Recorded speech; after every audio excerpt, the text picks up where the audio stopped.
All right. Let's see. Are we going? Yes, it looks like we are. Hello, everybody. Good evening.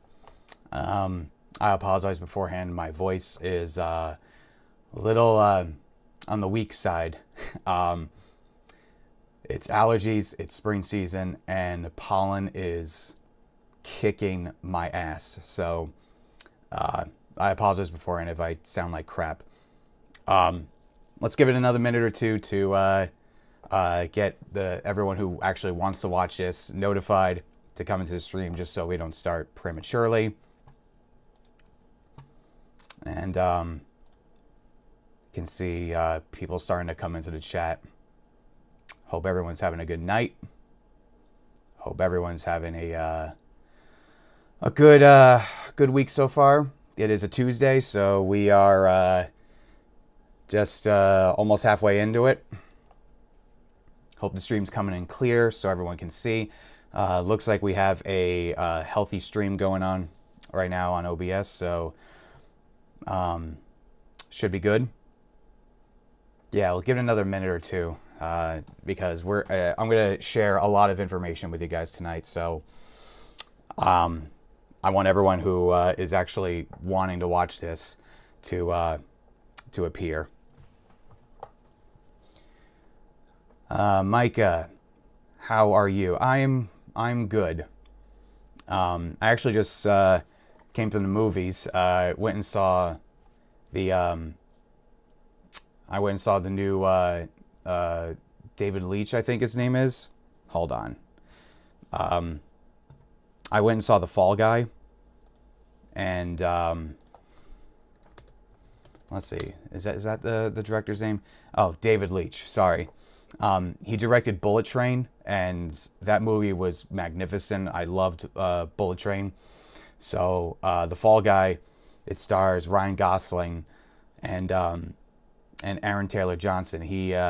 Gosling plays a stuntman, and from the premise of the trailers, it looks like he has to rescue Aaron Taylor Johnson, the star of the movie he's in. And I'll just leave it at that. If I won't spoil it. It's really, really good. It's a really good bonkers movie. I love bonkers movies like that. It's a love letter to the stuntmen and the people who do all the stunt coordination in movies, and it's just really good. I really, really thoroughly enjoyed it. Okay, so let's see. Seems like everyone who wants to be here is here. I don't want to stall anyone any longer. So, all right. Welcome everyone to the stream. Hope everyone's having a good night. So today, like I said in the community section on my channel, we are going to go over a complete breakdown of a finished master that I recently just did for a band. The band, oh shit, I didn't even put the band's name in the description. What an idiot I am. So hold on. Okay, let me take care of this first, just so I can give the proper credit, so you guys can check out the band. But I've been working with this band now for a couple of years, and I'm very happy to be finishing up their single. And tonight you and I are going to be clicking the final bounce. And you guys are going to see in real time me finishing this mix. So hold on, let me make sure I get the band's social in the description. Band featured. All right, save. All right, so if you reset the stream, the band's link will be in the description. They're called Menace in the Hellfire, and we've been working on this song that we recorded from scratch, called Outlaw. And let me just tell you the premise. All right, real quick, let me answer some chats. Ian Harris, howdy. Thank you, Ian, for checking out the stream. Like a boss, how is the car? Not to flex, but which one? No, that was cringe. The Mustang is still under wraps. I am taking it out Memorial Day weekend for its first summer cruise. I'm just waiting for spring to do its thing. When my voice doesn't sound like shit, I know springtime is over and I can actually take the Mustang out. And the Golf GTI is good. I bought it in February and I already put like 4,000 miles on it. I'm driving a lot. No, but the Golf GTI is great. It's handling brilliantly. And it's almost time to take the Mustang out. So I'm very, very happy about that. Steve MacArthur, howdy, good sir. Joe, how you doing? All right, so let's get down to business. So this song that we were, this song that's been a part of this entire video series from episode 1. I linked the entire playlist in the description. You can go check it out yourselves. The premise of this whole challenge was to basically show you guys out there that you don't need to hire a big-time recording studio. You don't need to spend a lot of money hiring a bunch of engineers, a bunch of tech people to record and produce a song. You could do it yourselves. And I've walked you through step by step of the recording process. And now I did 2 live streams of the mixing process, and I sort of attempted to finish it on my own without streaming, and that ended up sounding like garbage. So I went back, remixed it again, and it still wasn't quite sounding right. And then I remixed it again. I took a couple weeks to just let my ears completely reset from the song. And I remixed it for a third time, and third time was indeed the charm.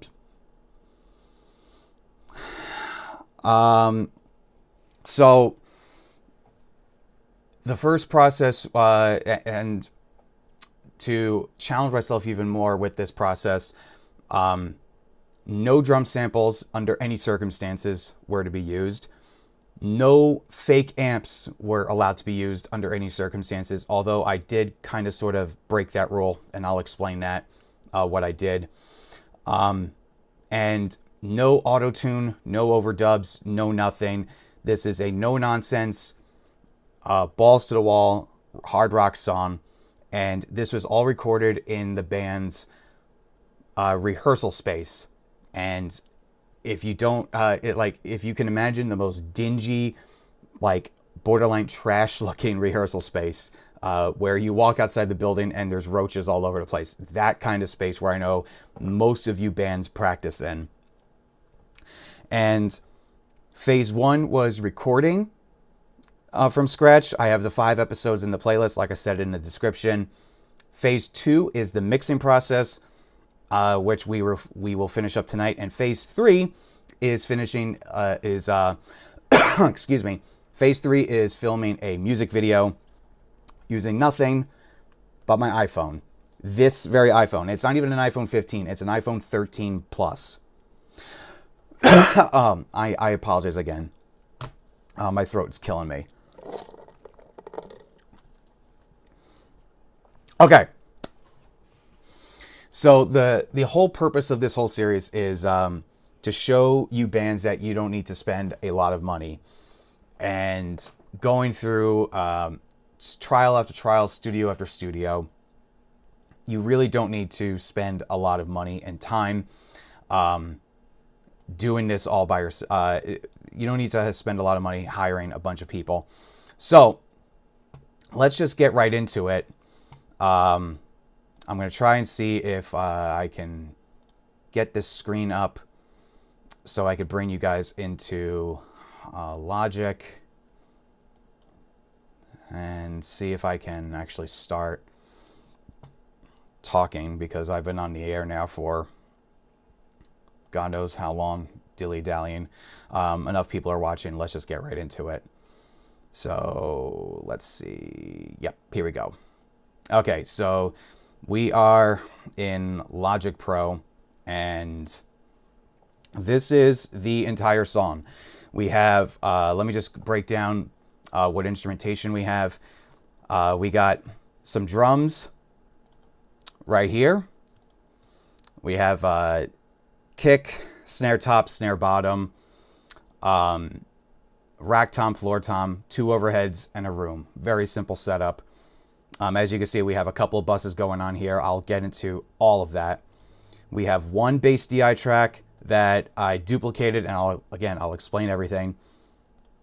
Guitars, we have 2 microphones for the left, 2 microphones for the right, and we have 1 guitar pan center. So we have 3 rhythm tracks. We have 3 rhythm guitar tracks, hard left, hard right, and center. We have 2 direct, and these little licks right here are with the fake amp sim. So I'll explain the story behind that in a second. We have a couple of added chorus guitars, a couple bridge guitars here, the leads, and then we have an acoustic guitar, just pan center. We have basically 2 lead vocals. We have my verses right here, and we have chorus. We have a double vox, and then we have 2 more lead gain vocals that are panned hard left and right. Same thing with the choruses. We have the guitar player Spencer. He did half of the second verse, so these are his 2 leads right here. We have what I call the Axl Rose effect. So in the bridge, the singer is singing really high and screaming, and if you listen to early Guns N' Roses records, Axl Rose has this thing that he does where he's saying really high, and then he'll come in the same verse in the same line, and he'll sing really low, like really high, and it'll be like really high, really high. So that's what that is. And then we have 4 gain vocals. So that is a complete breakdown of the entire session. And I think what I should do right here is play you what we started out with. I think that's logically where we should go. So okay. So let's delete everything. Not delete everything, but let's turn everything off so you can see where we are starting. Is everything off now? Is everything off? Yeah, everything's off. Okay, so the one constant I'm going to have is this multimeter in Logic. I'm going to have this on just so you can visually see the frequencies, what's going on. I don't know how this raw track is going to sound with everything turned off, because it could very well sound like the guitars could sound lower or higher. I honestly don't know. This is the first time I'm actually turning everything off and listening to it raw again. So enough dilly-dallying. Let's listen to it.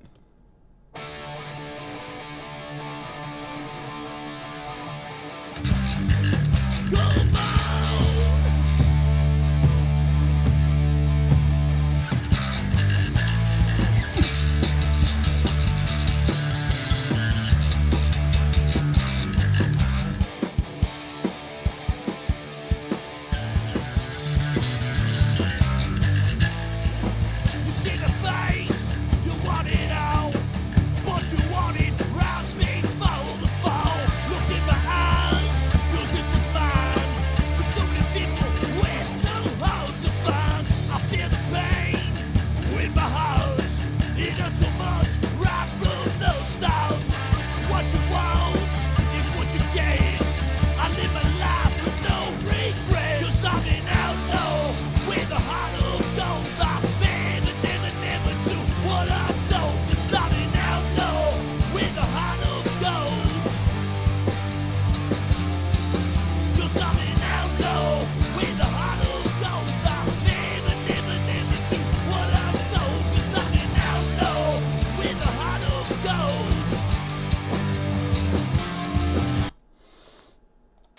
Okay, so that's raw what we're working with. That's the starting point. So I went down the gear breakdown in the drums. I went into detail of how I mic'd everything. So if you need a reference of like how I mic'd up everything, just after the stream, go rewatch that episode 1, and I show you exactly how I mic'd everything up. But the kick drum is an Audix D6. Snare top is a Beta 57A. Snare bottom and the 2 toms are regular 57s. The overheads are MXL V63Ms, and the room is my AKG C214. The bass was direct from his Dark Glass amp. The guitars, one microphone is the Beta 57A, and the other mic is the Sennheiser E906. Those are the only other mics I used. Yeah, the acoustic is a Octava MC012, and the vocals were all recorded on the AKG C214. The drums were recorded in a Tascam Model 24 interface, and so were the guitars. But the bass and the vocals were all recorded on the SSL 2 Plus interface. And like I said, this was all recorded in their rehearsal space. So I guess we could start breaking down exactly what I did with the drums. So let's solo my drums bus, and let's pick a verse where everything is going on at the same time so you can hear everything. All right, let's go here. All right, and these are, okay, so these are just my drums. They've all been edited, comped, so if you don't know what I did with the editing, again, that's episode 5 of this series, a playlist in the description, so we can get to where we are right now. So this is edited, comped, and, you know, phase corrected, all that shit. So these are the drums completely raw as they were recorded after edited and phase corrected.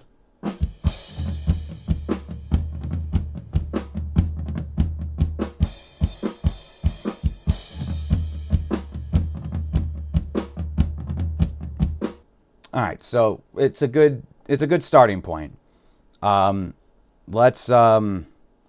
I got to remember that I'm playing it on my studio monitor, so if it sounds kind of wonky, I'm going to try to remember to mute my lavalier mic. Can't promise anything, though. First thing we got to do is let's get that kick drum a little spassy. So every single track started off with just about every track in this mix started off with the Studer A800 tape emulator, and this sculpts the sound to make it a little more analog sounding, and it helps sculpt the high end and the low end. So I use this mainly as an EQ and analog saturation. So I'm going to play it just a kick drum off with this off, and then I'll flip it on.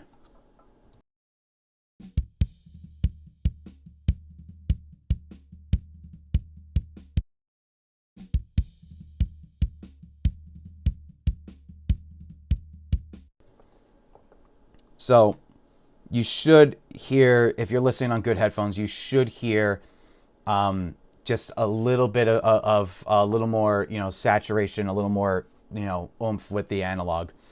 So I did that process for just about every track on this mix. Next, I put on a multi-band compressor, and I use this as basically a multi-band noise gate. And what this does is it isolates any bleed and only lets the high end, so it eliminates cymbal bleed essentially. And I combined that. I didn't use it on the. Okay, I didn't use that other effect on the kick drum. This was enough. So basically just to help eliminate any cymbal bleed that may have bled in. So you set this up as an expander, 4-to-1 ratio, look ahead 10 milliseconds, and quickest attack, quickest release. And what this does is it just helps isolate. It only lets the snappiness of the kick drum through when the threshold gets activated. Otherwise, it would let just a bunch of cymbal bleed in. So that's what this does. I combined that with the SSL noise gate, again, just to isolate the kick drum even more. So here it is with both off, and then I'll turn it with an on.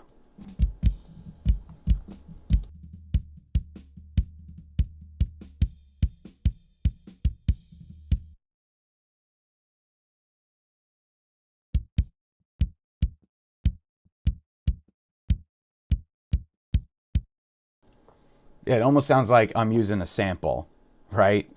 It sounds like I sampled it when there's no sampling at all on this track.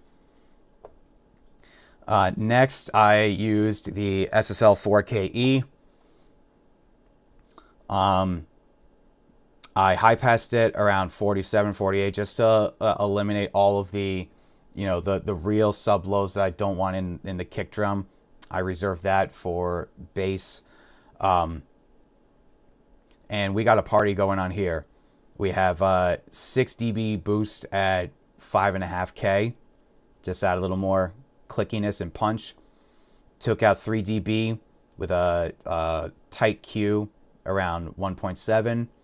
We scooped a lot of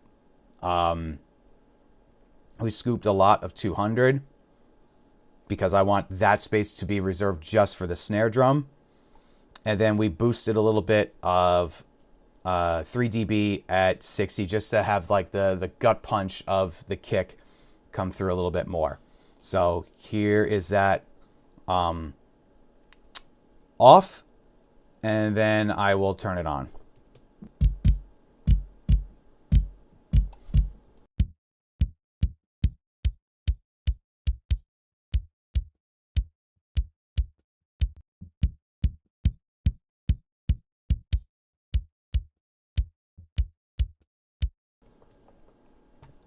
Next, I have a Pro Q3, and this I took out a little bit more of around 39, 40 hertz, just because there was a little bit of that of too much low end cutting through, little too much of the low end. Didn't want that, and I took out just a little bit of 95.5 hertz. Again, just to help sculpt, the low end of that a little more. I took out a little bit of 95 because that's where a lot of the fundamental of the bass was coming in, just the way that it was tuned and the key he was playing in. 95 hertz on the bass just sounded pretty good to me. So I cut a little bit out of the kick to let that part of the bass come in. So that's all that is. Next, I put the compression, and here's where a lot of the sculpting happens. I use the distressor, and by the way, all my plugins you can subscribe to for about $15 a month. I have the Steven Slate Everything bundle, and I got it on a Black Friday sale. I got that with the SSL plugin package.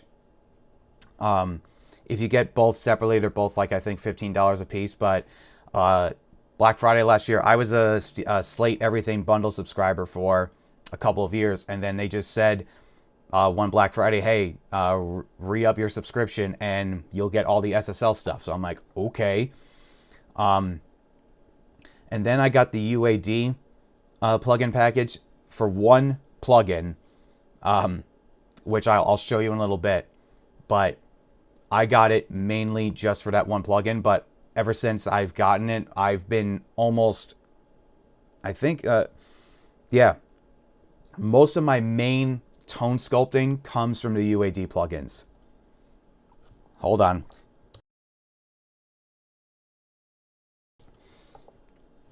Sorry, I got allergies are really kicking my ass, guys. So I have the distressor, and I'm just gonna play it off, and then I'll put it on.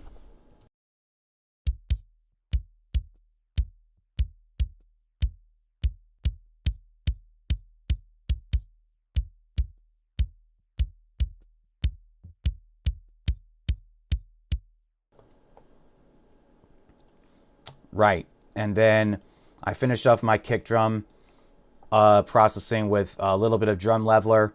Basically, what this does is it eliminates the need to sample your drums. Because all you drummers out there, you don't hit with the same velocity with every single hit. It's impossible to do that. You're not a fucking computer. What this plugin does is it basically does that for you. So if you set a threshold and you will, and you set the amount of compression you want, little, the gain range, the recovery, you can sculpt this to make any analog drum inputs come off sounding like a sample. And it's still your performance, it's still your kick drum hit, it's still, the same timing. It's just, it levels out, it literally does what it says, drum leveler. It levels out every single drum hit that goes into it. You could do it for an entire drum bus, but I like to do it for individual drums. So let's turn everything off on the kick drum, and then listen to it before, and then turn everything else on.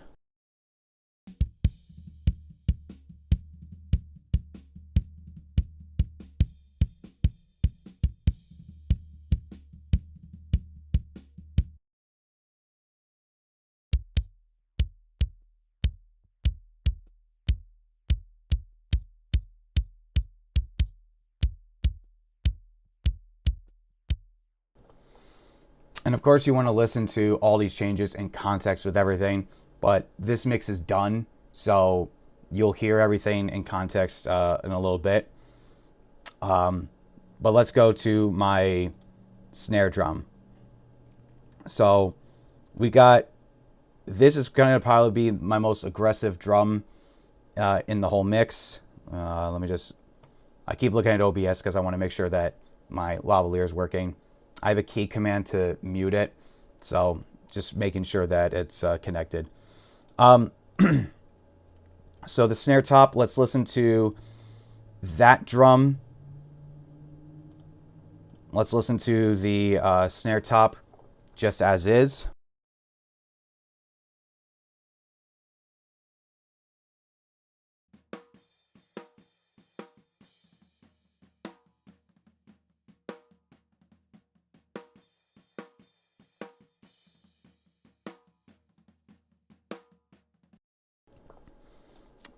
Snare bottom.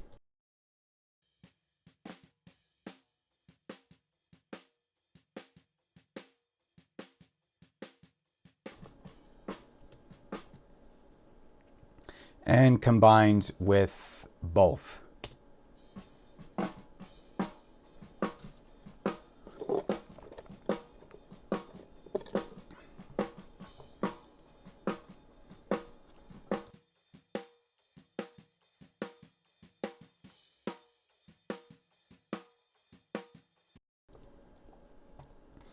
So I have on the top and bottom snare, I have both instances of the Pro MB doing that noise gate thing, same as a kick, and combined that with the SSL X gate. That's all I did, and here is the effect that it has.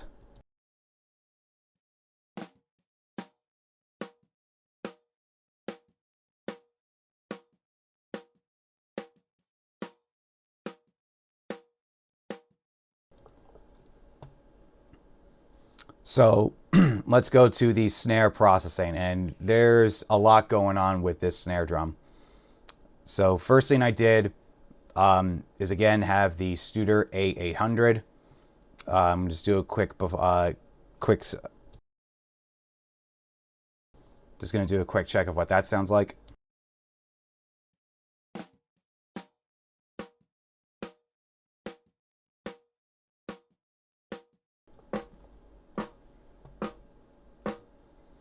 Next, I have a Pro Q3. Just took out a little bit of 950 hertz.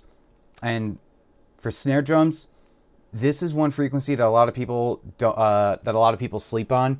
But in reality, if you don't eliminate around 900, it sounds like submarine sonar.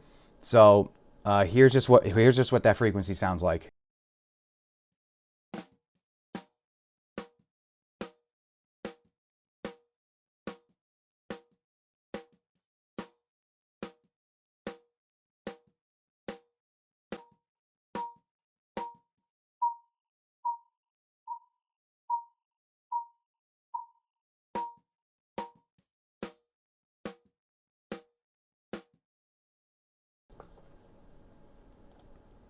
So you want to eliminate around 900, and I took out a little bit of 8.4K, again, just because it sounded a little too harsh to me.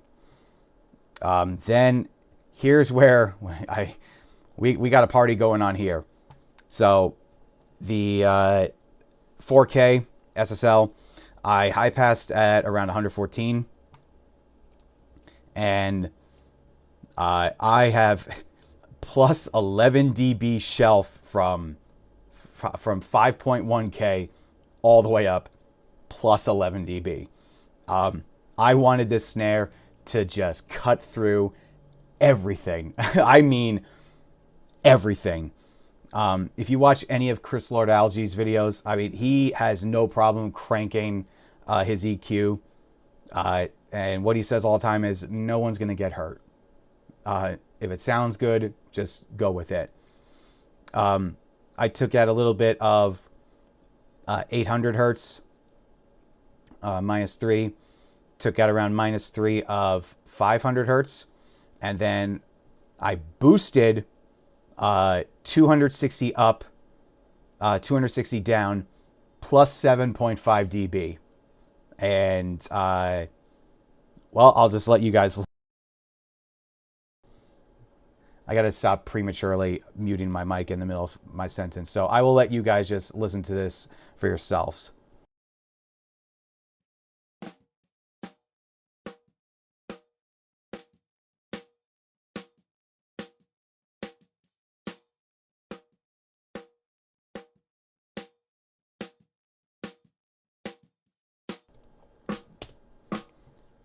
Yeah, that just added so much more like snappiness to that snare.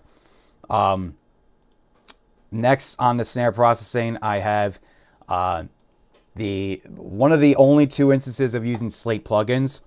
I have the Custom Series Lift, which is just a very smooth shelf EQ, and I have the presence settings, and again, I have that cranked all the way up, and I have the punchy section on the low end cranked almost all the way up.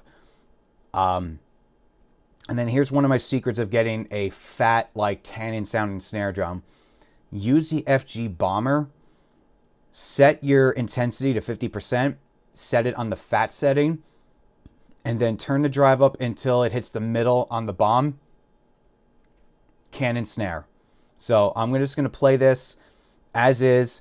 And then I will add in each of these one at a time.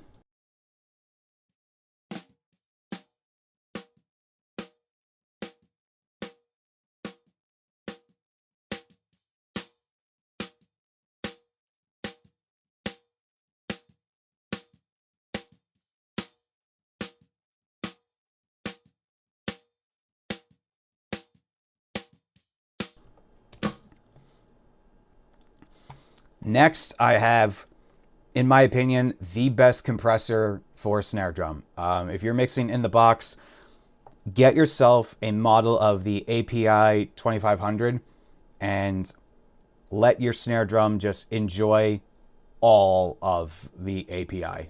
This adds so much life into the snare drum, and it has such a good sound to it. Let's see what I have. I have 6-to-1 ratio. Attack is 30, release is at 0.2, so 200 milliseconds. and the I have the detection at normal. The knee is hard, and I have a little bit of makeup gain. So again, just going to play with it off and then turn it on.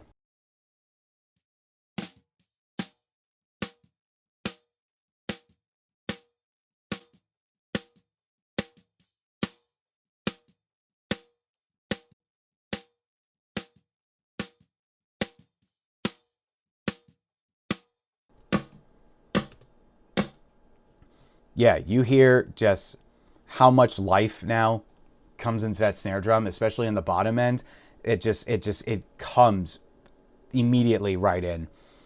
And then I have another instance of the drum leveler. I didn't want to I didn't want to put too much of this effect on because I like the snare to have its own dynamics a little bit. So I have the drum leveler just to help, tame it. And I got 2 buses for the snare drum. I have all my close drum mics going to a bus that is just labeled squash. And what that is a 1176 at ratio 20, slowest attack, fastest release.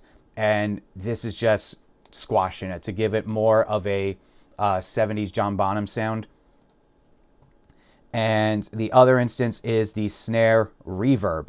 So I'm setting everything pre-fader. The reverb, I'm using the Verb Suite Classics. And I learned this trick from watching one of Glenn Fricker's videos. This is basically turning it into almost like an 80s gated snare, but this is just to help extend the sound of like the snarey sound of a snare drum. Let's see. First off, let me play you what the squash sounds like.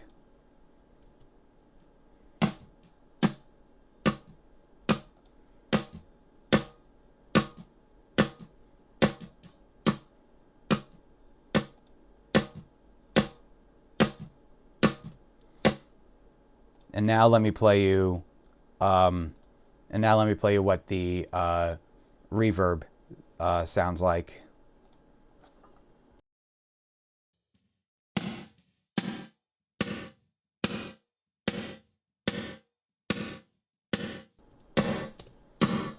So you'll see the VU meter here cranking, and you want it to basically distort the reverb, because if you just leave it as, as the effect that it's supposed to be, it just won't give you that sound that you're looking for. I learned that trick from Glenn Fricker, so it's come in handy. That's my go-to snare reverb to just make that snare sound even better. And I combine that with a plate reverb.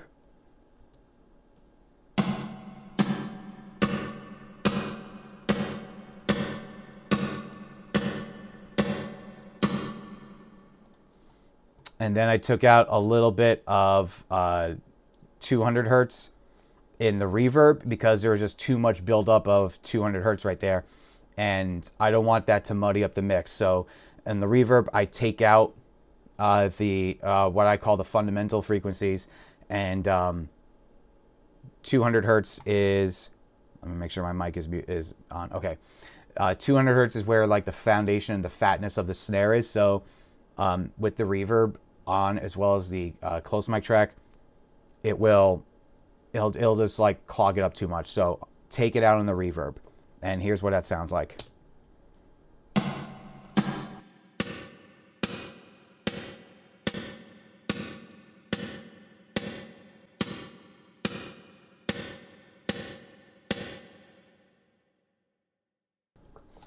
So there's a lot going on. So let's do a before and after with everything on, so you can hear what we sounded with, what we started with, and what we ended up with.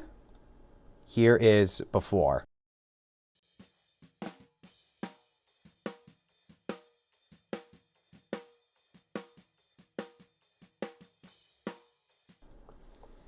And here is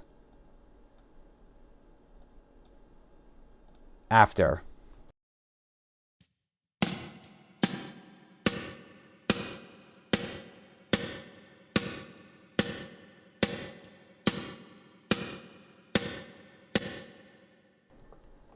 Yeah, that's a world of a difference. Just it sounds unnatural, and that's what I was going with. I want to show you guys with this series that using samples to just completely, like, almost like a crutch. It's just lazy. Like, if you want to learn how to do this, I'm not saying what I'm doing is the proper way to do it, or this is just how I do it, and I try to go above and beyond so I don't have to use samples. I will use samples in the most absolute need of it. Like, if the recording just can't be salvaged, or if it's a live recording and they want it to sound like a studio recording, then I would use samples. But I go out of my way to try not to use samples. I've gotten a lot of practice of mixing drums at the venue, and the number one comment I always get on my live front of house streams is how good the drums sound. You just do this enough and you will learn how to do it properly. So get yourself some samples, some free drum tracks, and just mix real drums. Just learn how to do it. All right, let's move on to toms. And really, let's see, the only time that we hit the rack tom is in the beginning of the song and the very end. So my tom mixing basically was settled down to just the floor tom. So let's hear what that floor tom sounds like, completely raw.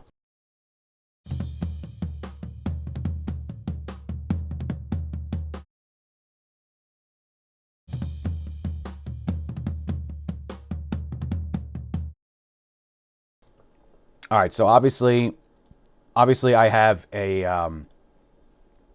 an edit going on there. I took out all the unnecessary cymbals, so it's just a tom hit. And I basically mirrored this same processing for the rack tom too. So I'm only going to show you the floor tom. Again, Studer tape machine. I'm going to do it before, then turn it on.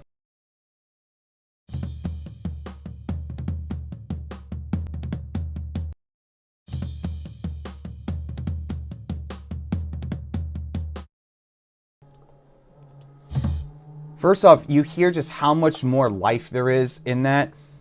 So, like I said in the beginning, I use this tape emulator more like an EQ than an analog emulation. It gives me great analog emulation, but I use this more as an EQ to sculpt the sound how I want it to. And obviously, like, I'm not recording, Led Zeppelin 4. We're not using $10, $20, $30,000 drum sets with the best drummers in the world. And I'm certainly not using the greatest microphones. I'm using an SM57. I mean, for my money, it is the greatest microphone ever made because you can use it on anything. But I hope you understand what I'm trying to say. Like, I'm not using Sennheiser 421s. I'm not using microphones that cost $8, $9, $1,000 a piece. I'm using a middle of the road. I think it's a Yamaha kit, like a lower end mid-range Yamaha practice kit. I think he was using Evans heads. I don't know what the exact model was. And we're also not in a multi-million-dollar studio. And the big studios where you go to record drums in big studios, you go in there to get the room. And there's a reason why Sound City produced so many great sounding drum tracks. It's because of the sound of the room. And that's foreshadowing of what I'm going to show you with the room mic in a second. But the close mics will sound good almost just about anywhere if it's a good tuned drum set and the microphone is placed properly. but the life of the drum set really is in the room mics and the overheads. And if you're in a bad sounding room, that's what's going to separate the good drum takes from the really bad ones. But again, I use, going back to what I was saying, I was using this tape machine to basically enhance it and give it an EQ. And I'll do one more before and after.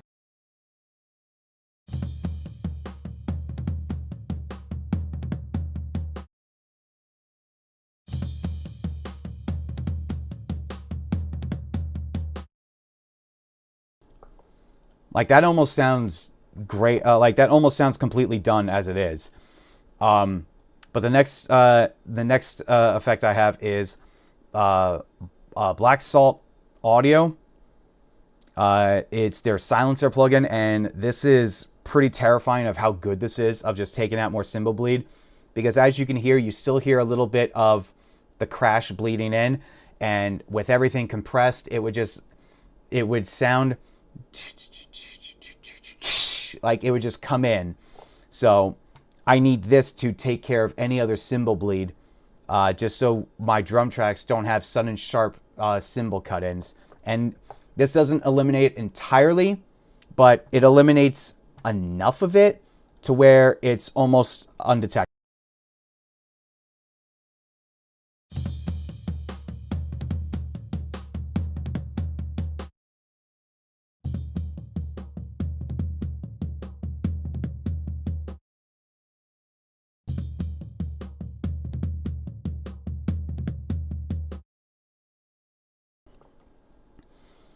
Next, I took out a little bit of 80 hertz on with an EQ, and I took out a little bit around 200 because again, I want the snare drum to have that entire region.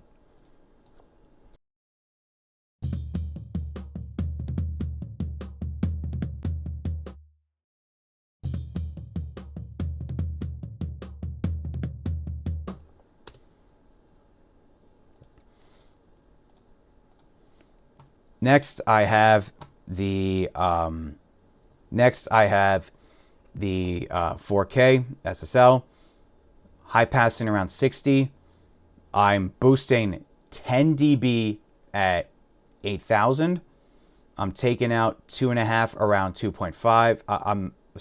I'm taking out 2.5 of 2.4K, and I'm scooping the shit out of almost 400 hertz. And I'm also boosting from 200 down 2.5 dB just to give a little more oomph in the low end.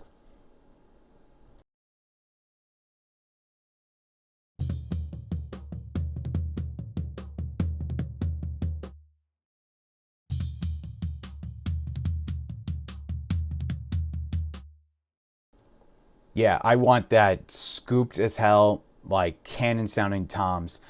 And then I put that through the ever so reliable distressor.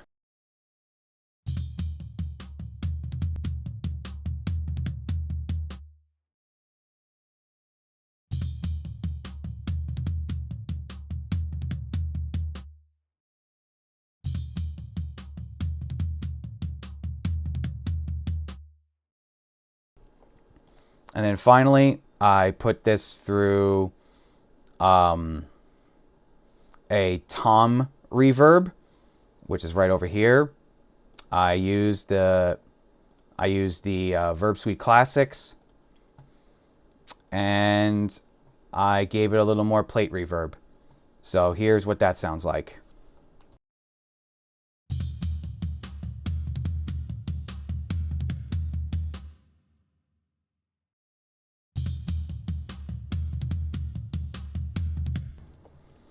Just to add a little more room to the tom, and I also sent that to the drum squash bus.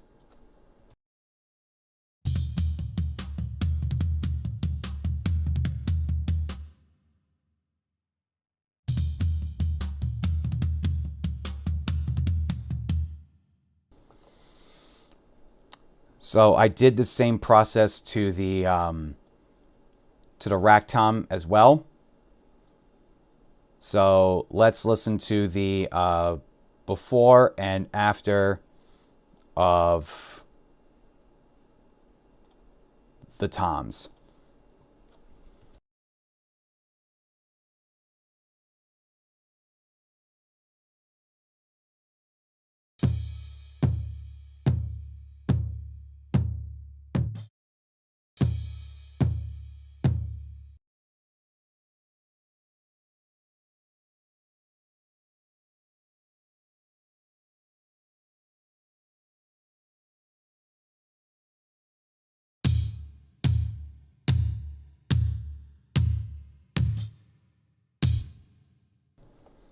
Monster difference.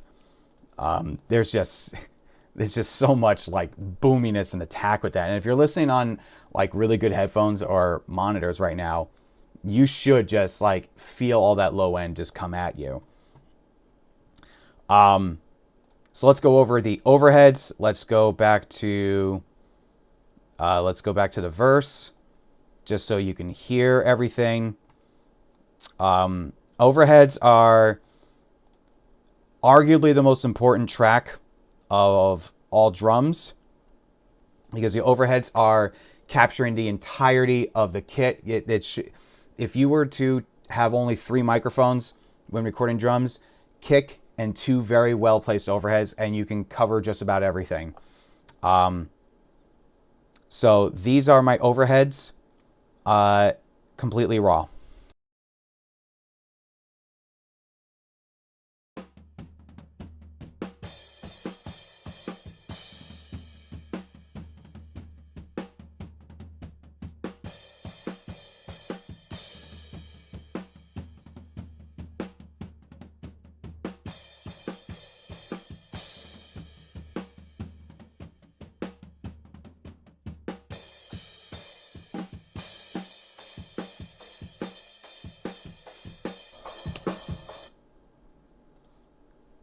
Oh, damn it. I didn't want to do that.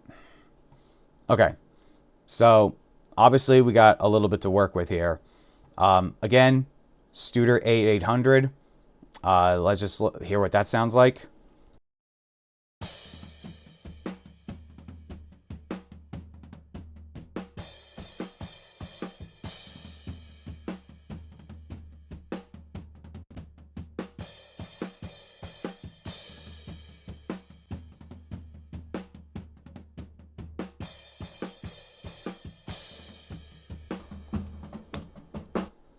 Adds a little bit of saturation, adds a little bit of warmth. Then with this, with the Pro Q3, I took out 1.2K, 6.5K, and a little around 10K. Really took out a little bit of that. Because these are just like pain frequencies. So let's turn this on so you can hear it for yourself.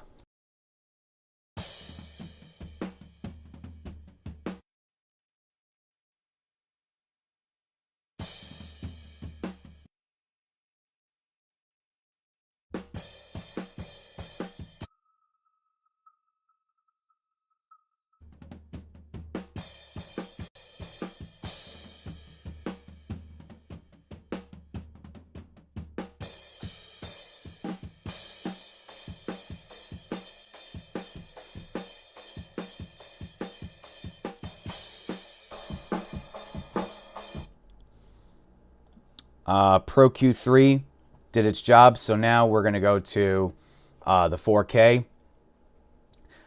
And this is where some debate goes on with producers and mixers. Some people like to leave the low end in the overheads, high pass up to 100, and just leave everything else. Me personally, I like all of my close microphones to have all those frequencies.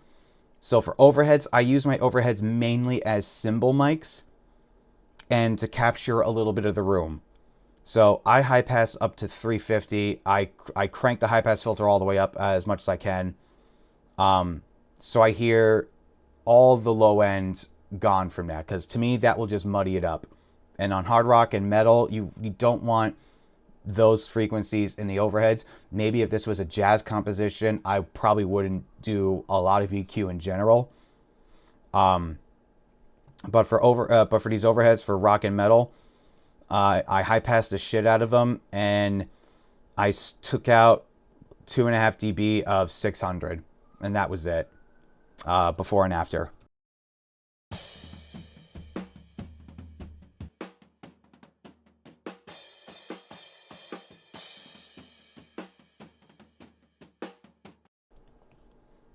And then finally, to finish up with the overheads, I took the 1176, and I am squashing the shit out of them. Yeah, I love the sound that, squashed overheads give, and it gives the attack of all the close mics a little more presence in the mix. So here it is, off and then on.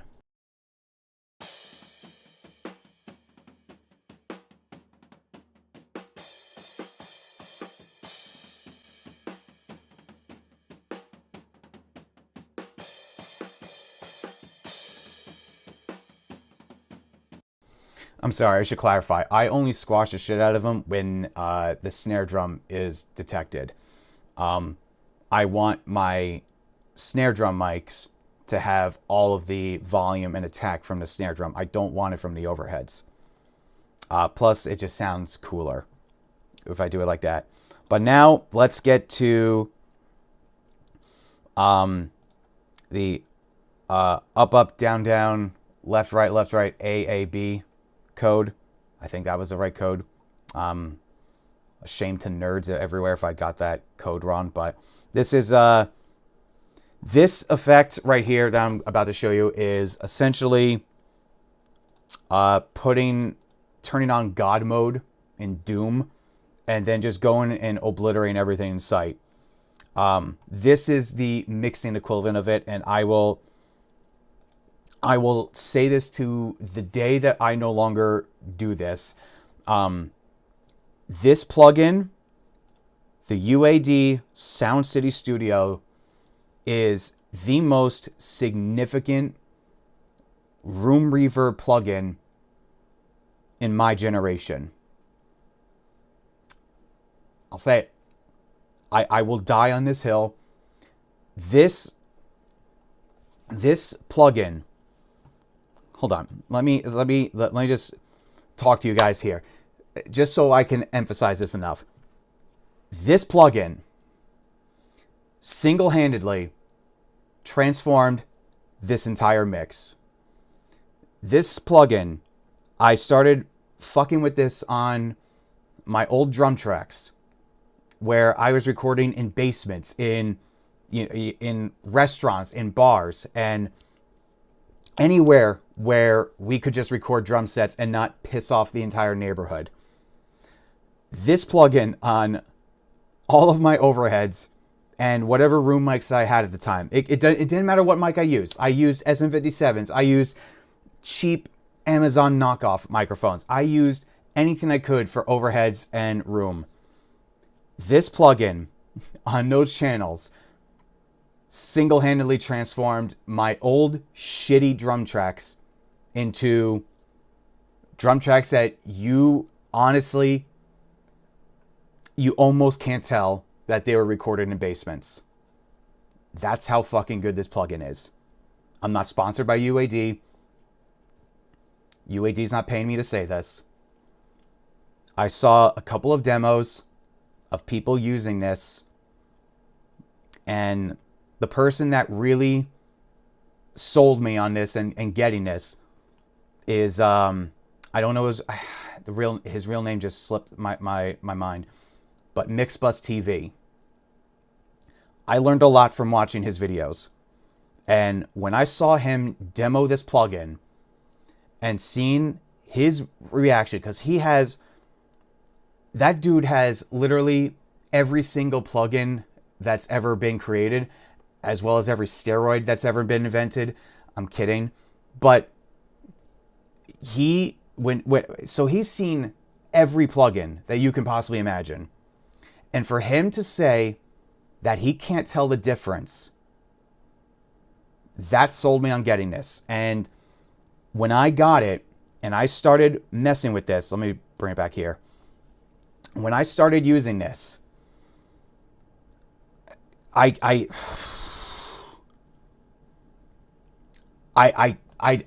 speechless of how this has affected my drum sounds. So, with that being said, here is my room mic, and then here it is, and then I'll play it with the Sound City room plugin on.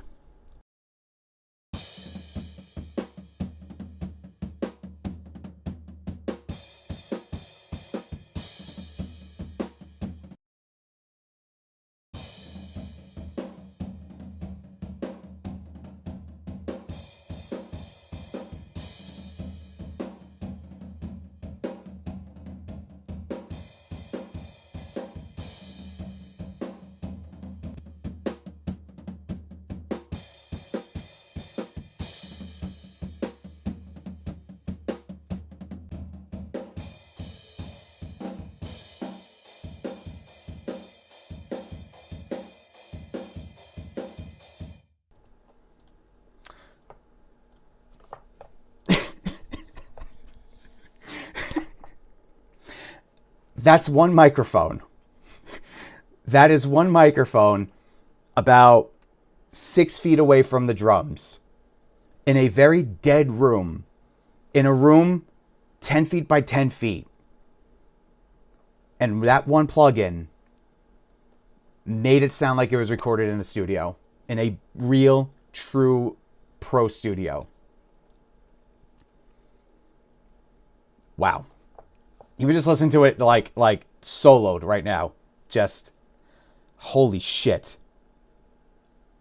Okay, so just for, if I didn't like if I haven't made myself perfectly clear before, let's listen to my drum mix now with every other drum and every other reverb on as they are, and then I will just simply add the room mic with Sound City on. So this is my drum mix as it is with everything on, and then I will add in the room mic with Sound City.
If you're not listening on good headphones or good speakers, put on good headphones or good speakers and re-listen to that.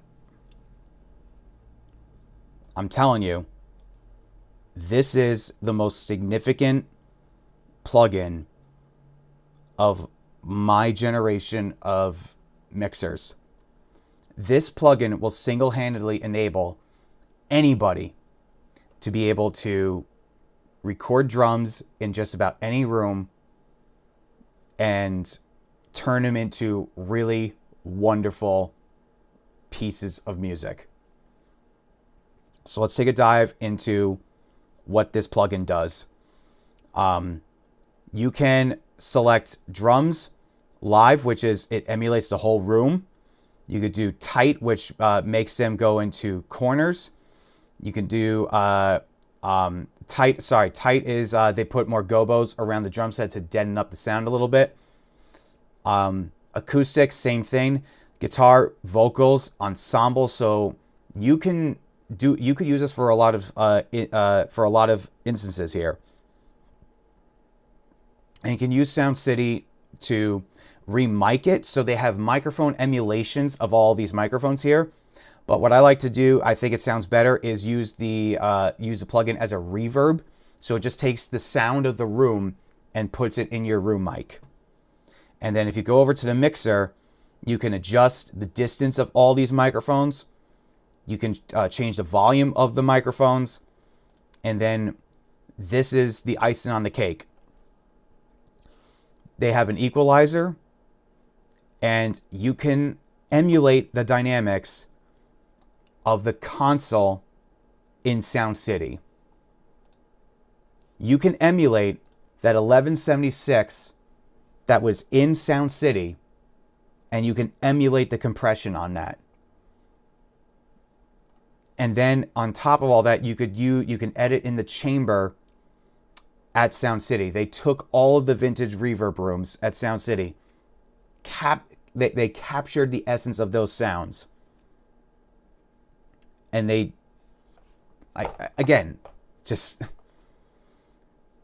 if you are a bedroom artist and you're recording acoustic demos and you are just, if it's just your vocal and an acoustic guitar, if you spend your money on any plugin, you can spend I think like $300 and buy just this one plugin, the license, or you can subscribe to UAD, get I think it's called the Spark program, and you can get all their plugins, including this.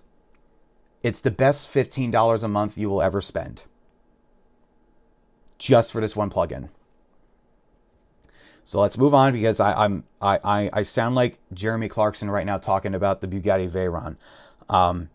Let's move on. I took the Sound City room mic. I put the A800 on it. Here's the let me turn everything off except the room. Here it is before, off, and then on.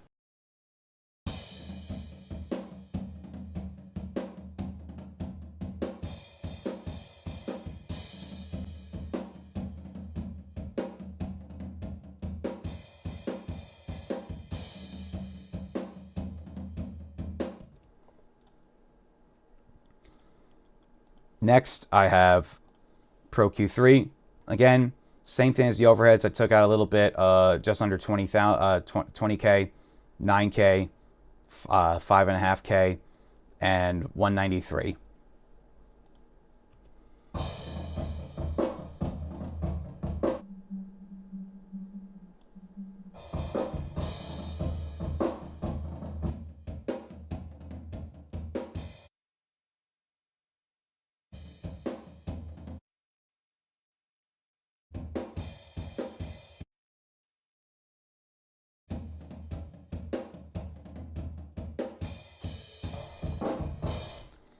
Next, I have the, again, high pass up to 200, scooped about 8.5 dB at 600, and that's about it for, the EQ.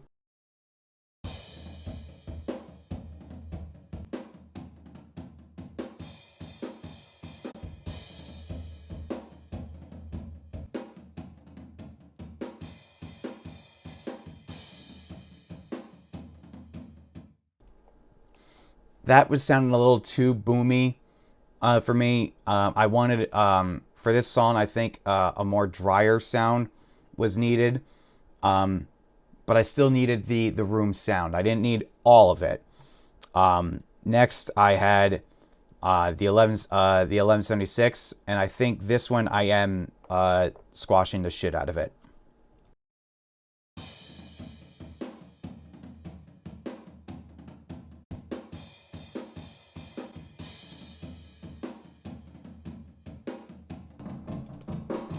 With that, it just added a little more crunchiness and, you know, a little more squash down to the snare. My goal with processing overheads is how to make the snare drum sound a little bit better. Because for hard rock and metal, it's you want the Canon toms, of course, but if you don't have a good kick and snare sound, what are you doing? And then to finish off the room, I used a steel plate from Lustrous Plates to just add a little more reverb.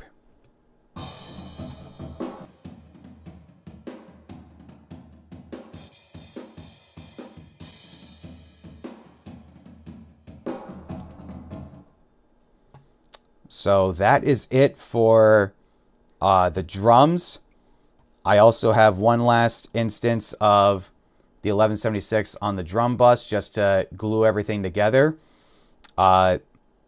So let's do a before and after with everything off, and then I will put everything on.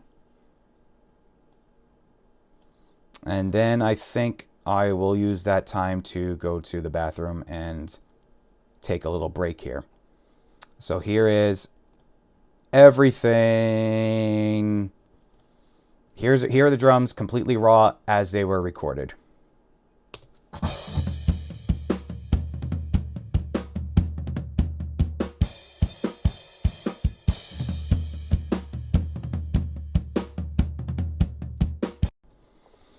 And now here is everything on. All my processing, all of my effects, all my reverb, all my compression, everything.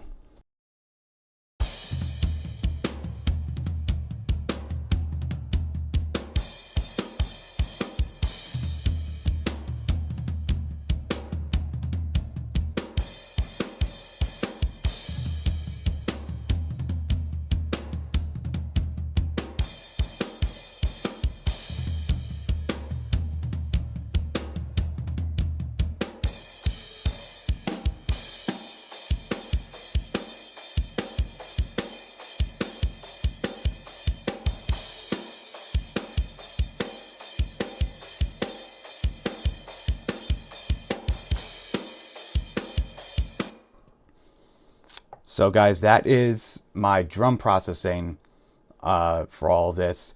I'm going to go to the bathroom real quick. I shall be right back.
All right, just like that, we are back. Curse my tiny bladder, but also am grateful that I can be in and out of the bathroom very quickly. But that's TMI. Let's go. Let's answer some of your chats.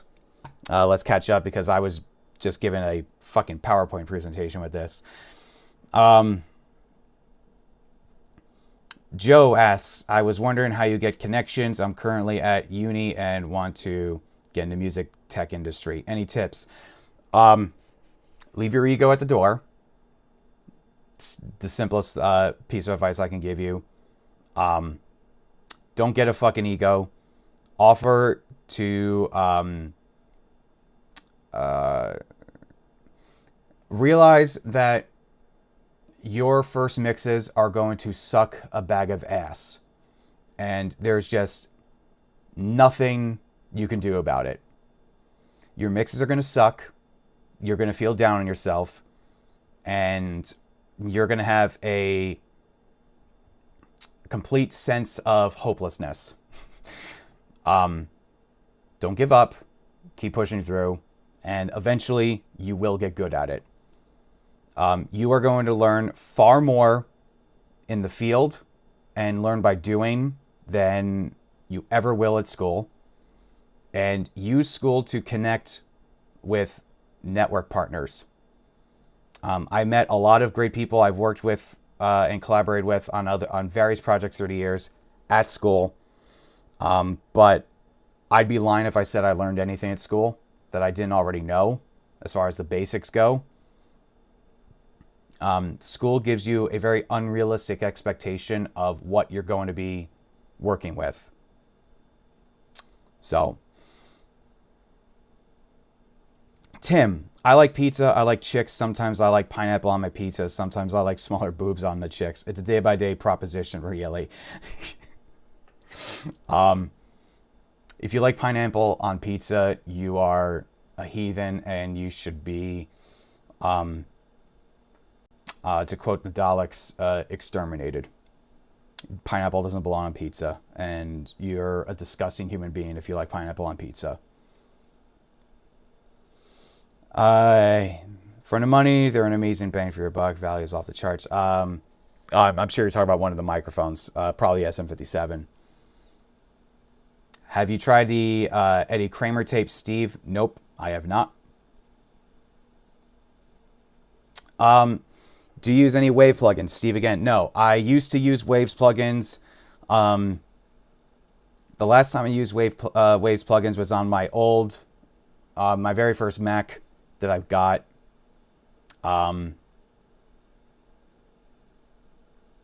Yeah, I haven't re-upped any subscription. I haven't done anything with it.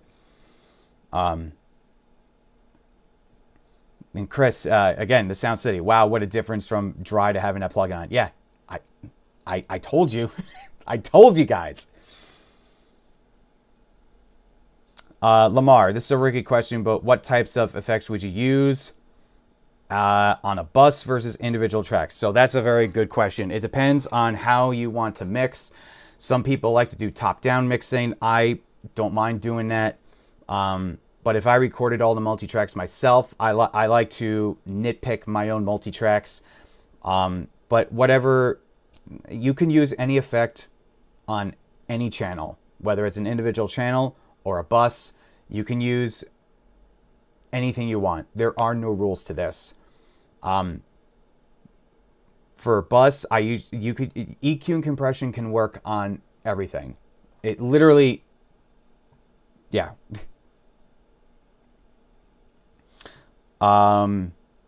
Okay. All right, that's enough of the chats. Let's continue on. Let's go to bass guitar. Probably the shortest chapter of this whole presentation. Yeah, it's just going to be very easy. There is no difficult way to record a bass guitar. Just get a great bass tone, load it up in your interface, or use a Sans amp. It will do the job. Bass is incredibly easy to record. A little tricky to get sitting right in the mix, but very easy to record. So here is my bass track, as is, completely raw.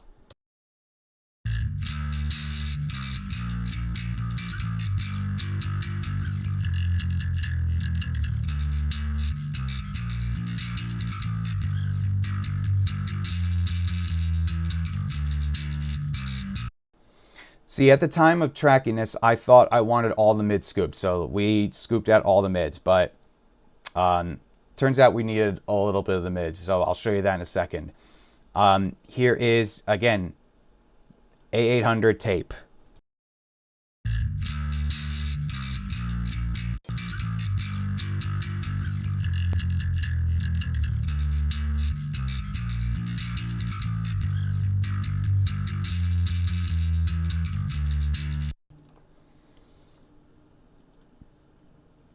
Next, I have the Pro Q3, and as you can see here, I boosted 16.5 dB of the mid-range to just bring that back, because at the time, I thought, hey, let's scoop all the mids, It'll be great, but we scooped too much of the mids. So brought this back and cut out a little bit of 65 just to let the kick drum cut through a little bit more. Took out a little bit of 150, then 2.9K and 3.9K.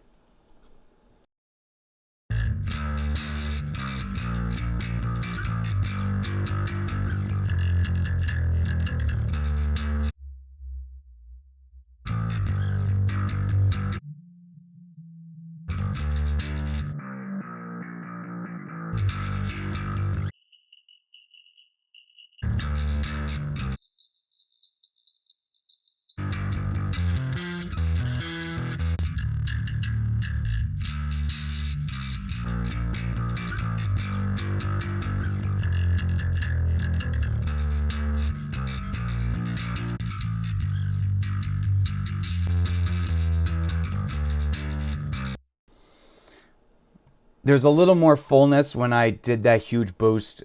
It just sounded way too thin in the mix, and when you hear it in context with everything, it makes more sense.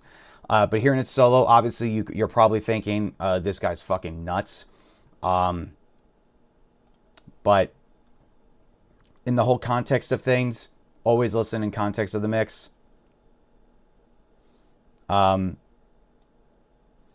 So really tight cue point around 600 because we had a little too much boxiness back into it. So took out a little bit of that. Minus 5 dB at 900 and boosted 2 dB around 50. Just add a little more oomph. And then high pass to 30 hertz.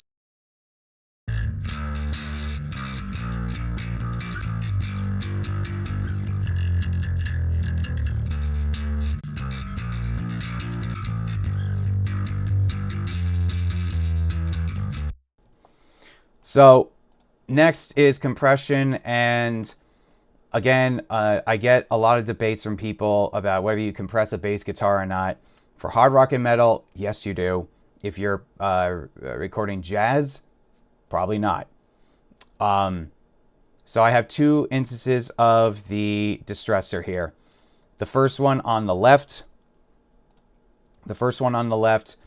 is the overall compression. So medium attack, medium release, and I'm taking out about 6 dB at 4:1.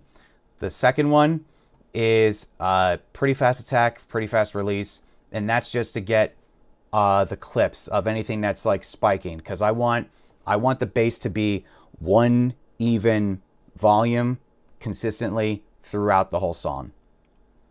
So here it is. Here it is with them both on.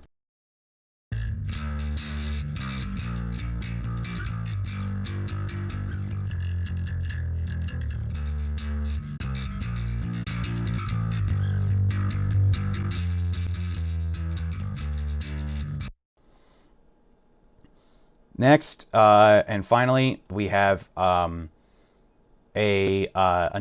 final compressor, but it's not compressing the signal. I'm using this as a side chain for when the kick drum hits, so it takes out maybe 1 dB tops whenever the kick drum hits, just so we can add a little more oomph from the kick drum when it hits. That's all. That's it for the main bass. Now, I have a duplicate of the bass guitar here. For that, I have a massive EQ, just taking out almost everything except the mid-range, because I am distorting it, purposely making it sound like shit, and then compressing it just so I can add more crunchiness to the main bass. So I'll play the main bass without this on. I'll play it with the drums, actually. Let me give you some context here. I'm going to play the bass, just a main bass track here, and then I will add in the ugly distorted bass.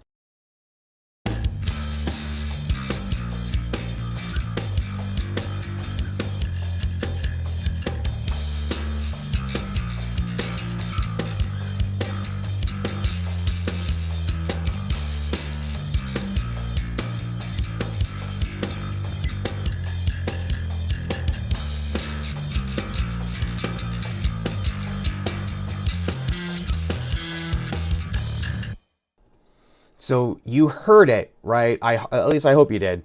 You heard more attack from the plucking of the strings coming through, and you heard more of the you heard the fullness of the low end, but you heard more of the mid range of the bass. Now Frank, the bass player, he's very particular about how he wants his bass like in the mix, and the band emphasized of how they want a very powerful, like really powerful in your face mix.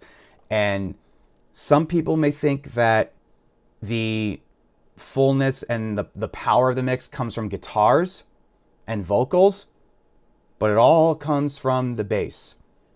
The fullness, the fatness, everything comes from the bass guitar and the drums. Get the low end and get these foundation instruments right. Your mix is your mix lives and dies in your mix lives and dies in the drums and the bass. So that is drums and bass.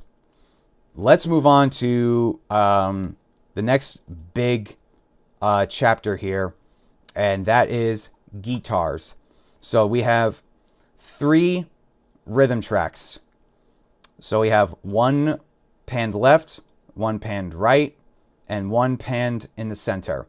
The center is about 6 dB less than the ones that are panned hard left and right, and that's how Metallica made Master of Puppets. So just to give you a little more emphasis of how important that 3rd rhythm track is, I'm going to play the 2 rhythm tracks panned left and right, and then I'll add in the middle pan.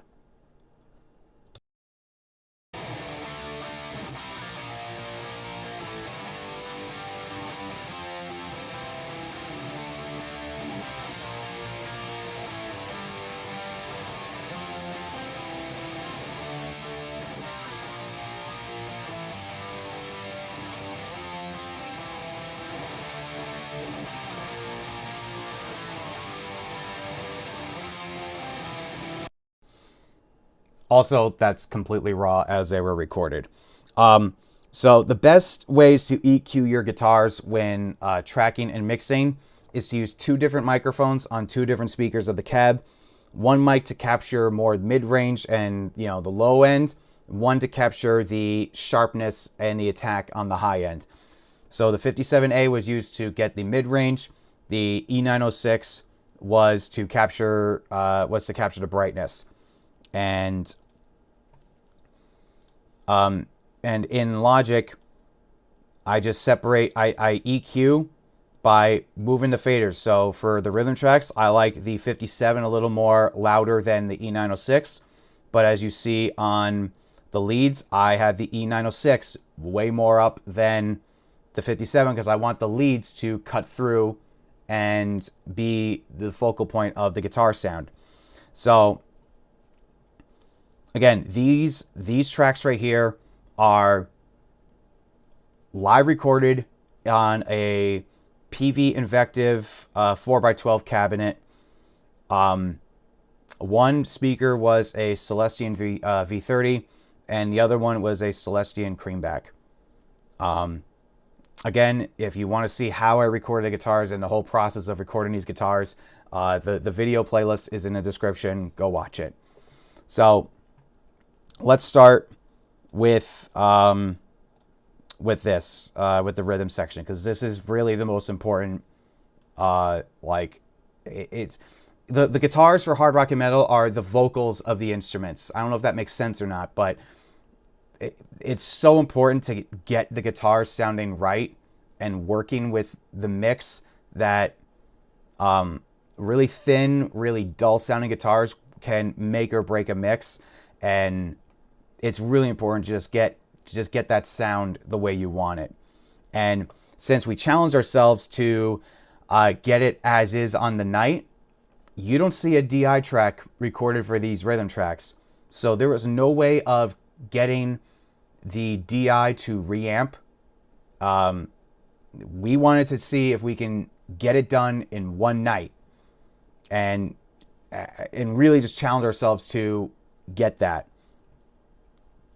So let's go with the first instance of the A800.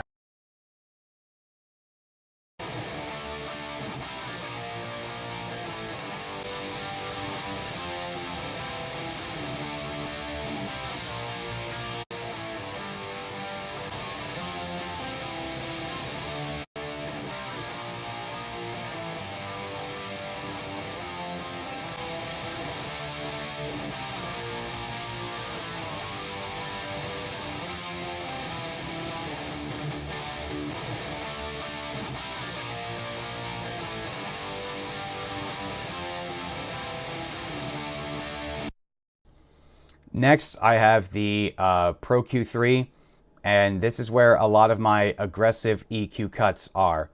So I cut out a little bit of 154, a little bit of 300, a little bit of 767, but my two main cuts are 3.8K and 4.4K. That's where the quote-unquote pain frequencies are. So I'm going to play it with it off and then on. You're going to hear a drastic difference, but then I'm going to isolate the problem frequencies, and then you're going to hear yourselves where the problems are.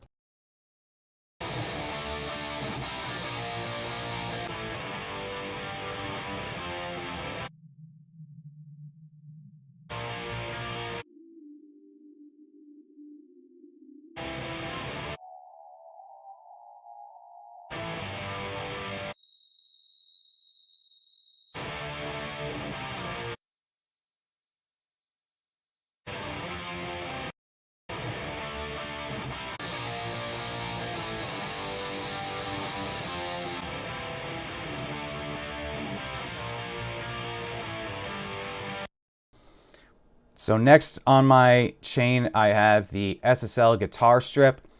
I use this mainly as a high pass filter because this allows me to hear in real time what the high pass is doing.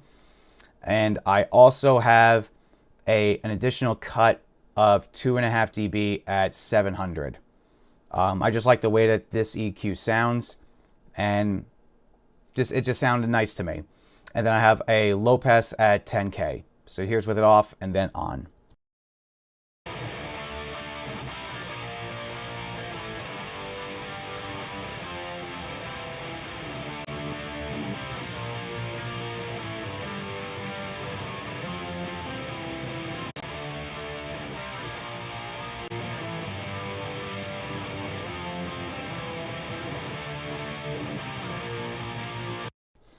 I also should mention, I forgot to mention this, I boosted the low end about 4.5 dB because when the tracks were originally recorded, they didn't have a lot of low end into it, and the guitars in the mix, no matter what I did, it just sounded thin to me. So adding a little bit of boost right here to just make the guitars a little more beefy in the low end just completely changed the overall tone. Next, the API EQs on guitars sound amazing. I'm not using anything right here. The only thing I'm using is this boost at 1.5K at 6 dB. That's all I'm using this EQ for. But I love the way that the APIs sound.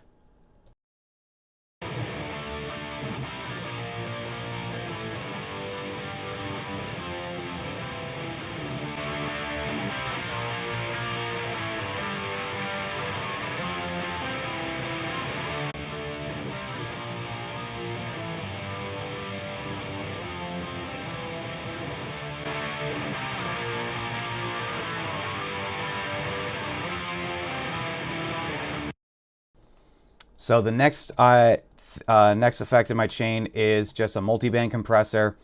This is basically a multiband compressor version of the SSL bus compressor. And all I'm doing is just maintaining the low end. So especially in the verses where it goes like bum bum bum bum bum in the verses, I don't need all that low end buildup. So this just helps hold back the low end. Pretty standard. I have it up to, where do I have it up to? somewhere I have it up between let's see where like somewhere around 400 hertz. The next is a compressor. Again, I am just side chaining. So where is this? Bus 15. So whenever the lead guitar solo comes in, I have this again just taking out maybe 1.5 dB just to let the solo breathe a little bit more. So the overall volume of the guitar bus isn't really that much affected. And then I have on a plate reverb.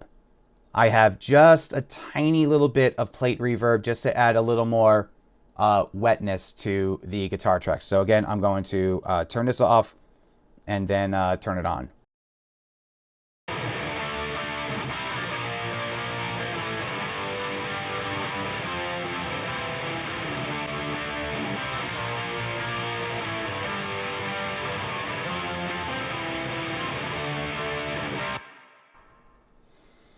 So the EQ, I have the EQ cut off at 215 hertz, and then the low pass filter is 3.5K. So I only want the mid range of my reverb.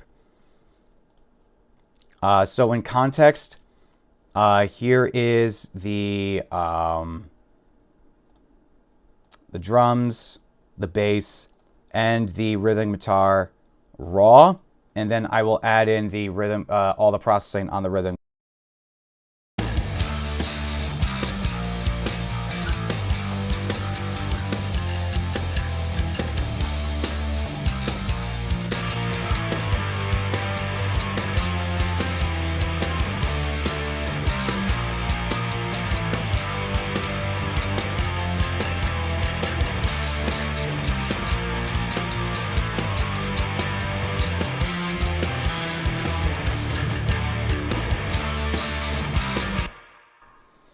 So there's all that sharpness and attack that I want.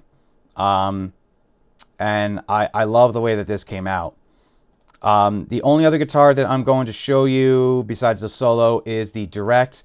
So these two, let's see, is my microphone on? Yes. Okay. So when we were recording the guitars and when we were all done, I had my microphones packed up. I had just about everything ready to go. And then the band was like, oh, do you want to add a little lick in the middle of the verses? And I'm like, you motherfuckers, I just packed everything up.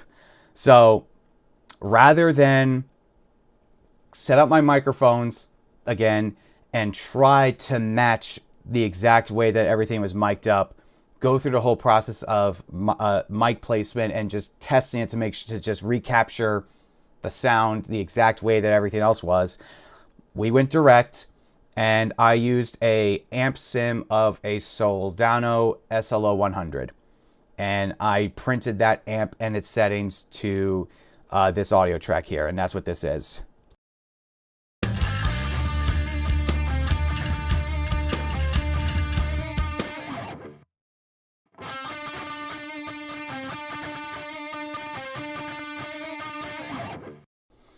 And from there, again, Studer tape, the SSL guitar strip as just a high pass filter, and this is what it sounds like.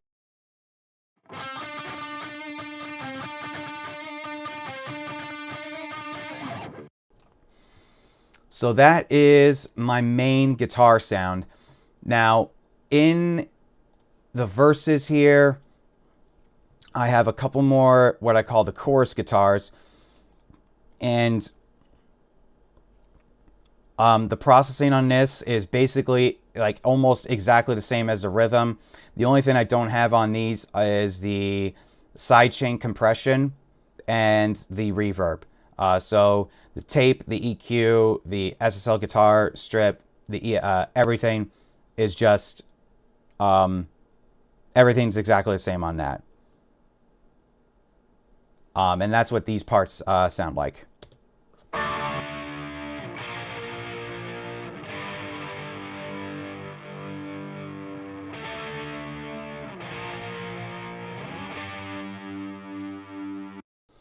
And that goes with the main choruses.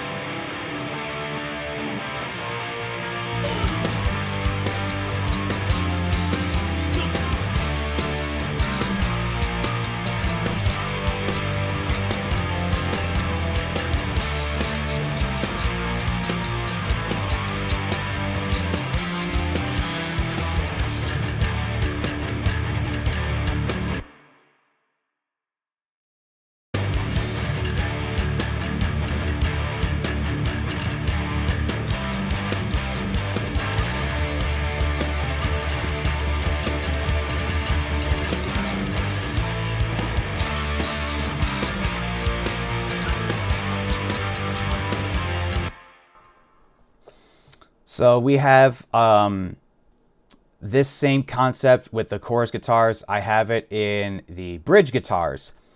So here's what all of that sounds like. And again, the bridge guitars, same exact processing as the chorus, which is the same exact processing as the rhythm. The only difference is the bridge doesn't have the sidechain compression and the reverb. That's it.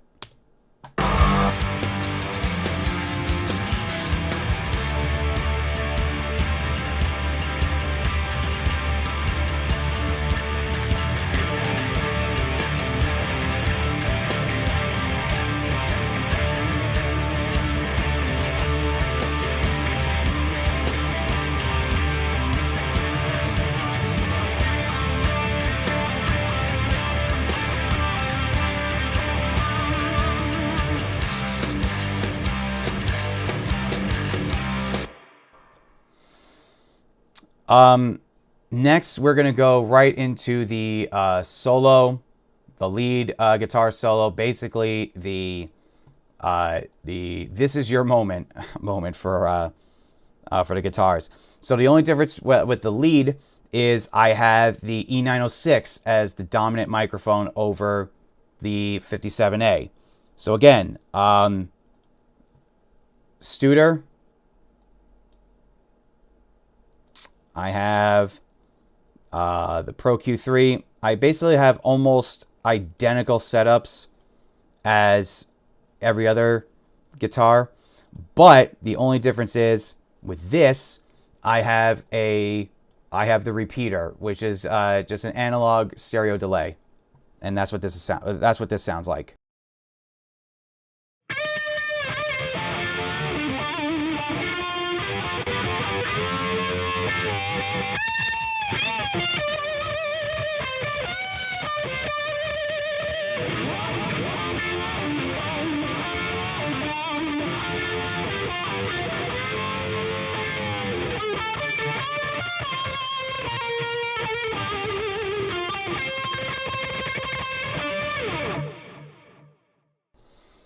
So if you're wondering why this whole thing just sounds raw still, and not like super clean input signal like what most DI guitars are these days, this is exactly what we wanted.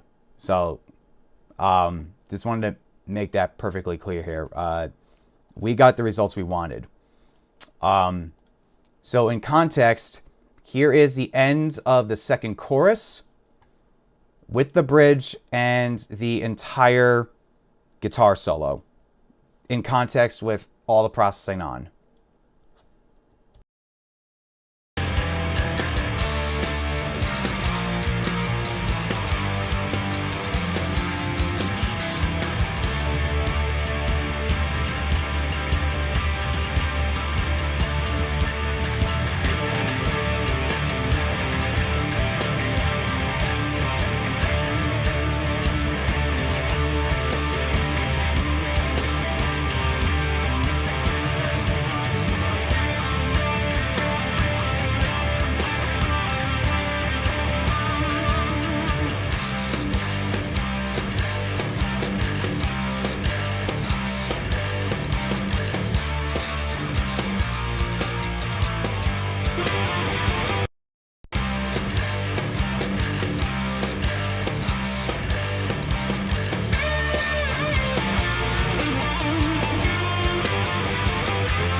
And that, my friends, is the majority of the instrumentation.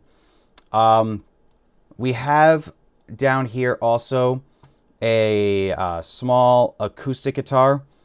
First off, this outro guitar is treated exactly the same as the bridge and chorus, backing guitars. But this small acoustic, let's see, is my mic on? Yes. Okay. So this small acoustic was just for added, ambience. They wanted a country style feel to it. So we got an acoustic guitar, and he just played along. He just played the rhythm track, and that's what this sounds like.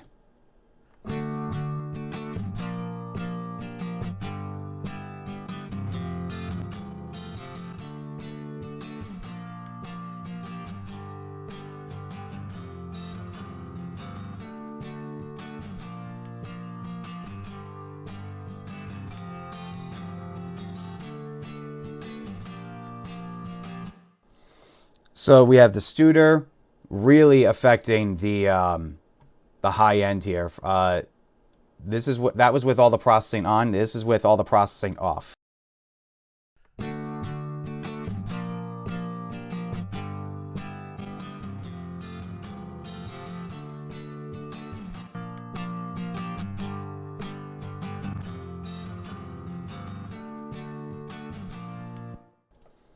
So it's a nice little addition. We had the, hold on. We had the Octava MK012 pointed at the 12th fret about 4 inches away, and that's how we got that sound. And here is the acoustic in context with everything else.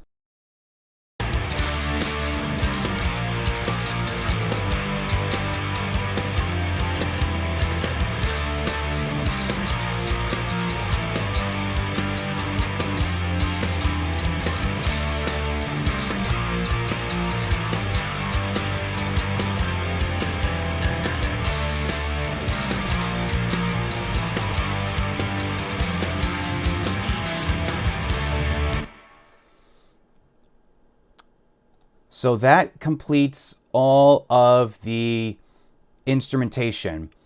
I just realized my camera is at 5% battery, so this is a good time to take a breather. I also need to go to the bathroom again because curse my tiny bladder and all of the liquids I have consumed today. So I'll be back in a minute to go over vocals and then finish up this whole breakdown. So let's take 2 minutes.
Okay, so we are back. Let's catch up on the chat room.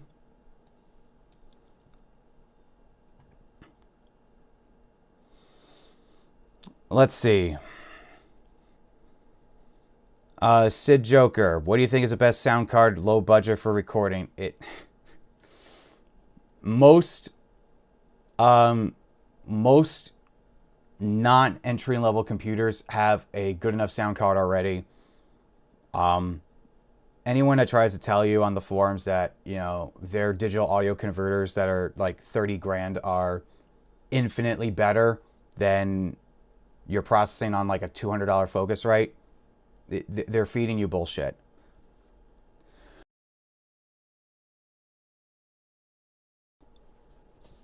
Because I've worked in studios that have tens of thousands of dollars of DACs, and just for shits and giggles, I hooked up one of my old Tascam, you know, one of my old Tascam interfaces in the same room with the same mics, and recorded into my very old Dell laptop at the time on Windows, which I know all you Windows apologists, you know, give me flack for being an Apple fanboy, but I did at one point used to be exclusively on Windows and refuse to ever use Macs. So I did, I recorded on an old Dell laptop using an entry-level version of Pro Tools at the time on a very cheap Tascam. It was a 1641, US 1641 was the exact interface. Same musician, same microphone, same room, and there is literally no difference in the sound quality.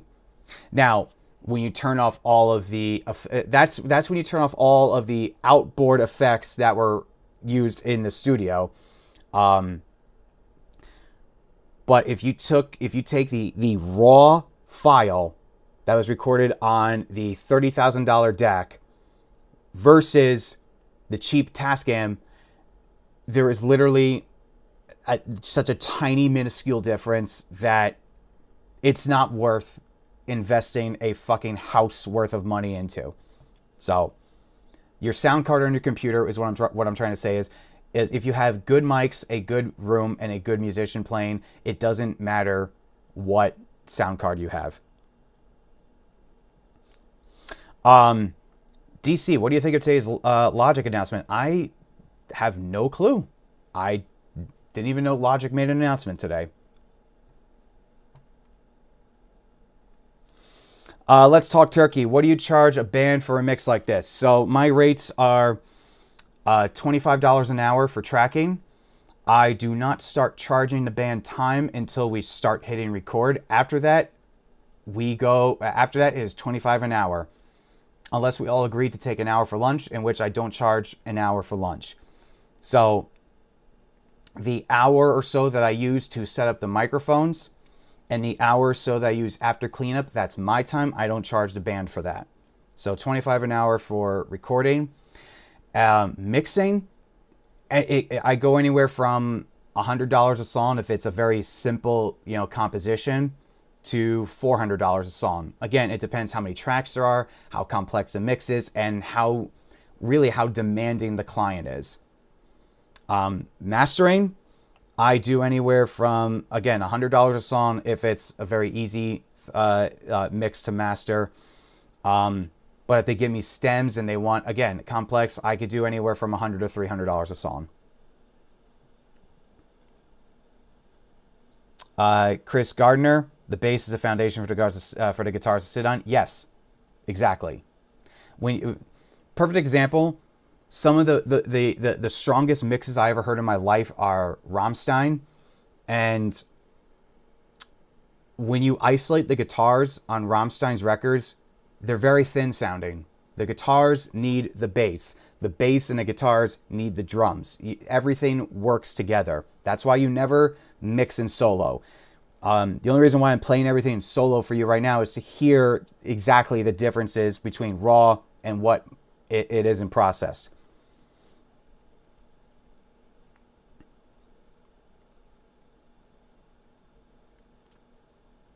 Yeah, I'm The cheese man kind of tiny up in the corner. Yeah, the focus is on the content. Like, I want you guys to be able to see logic and not my stupid face. So, but whatever. You want my face a little bit bigger.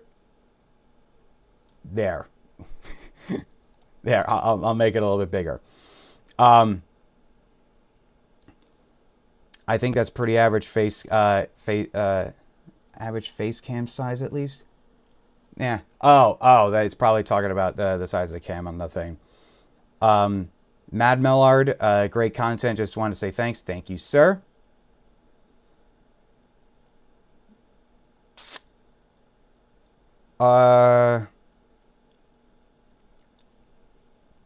I love Modu devices, but you'd be surprised the quality you can get from using a Zoom handheld recorder as a USB interface. Yeah, a lot of bands that come to Dingbats, they use those Zoom cameras with the microphone on it to record a room version of their set, and it actually sounds really good. Have you thought about joining engineers? Mix Hits? I've honestly never heard of them. I'm still relatively new in the whole online mixing guy, because I was always focused on like just networking. I haven't really heard of it. All right, that is caught up with the chat room. You know what? I'm sorry. I do not like my face cam that big. Sorry. Go back to where it was. Okay, let's go to vocals, and this is the big thing that a lot of people talk about.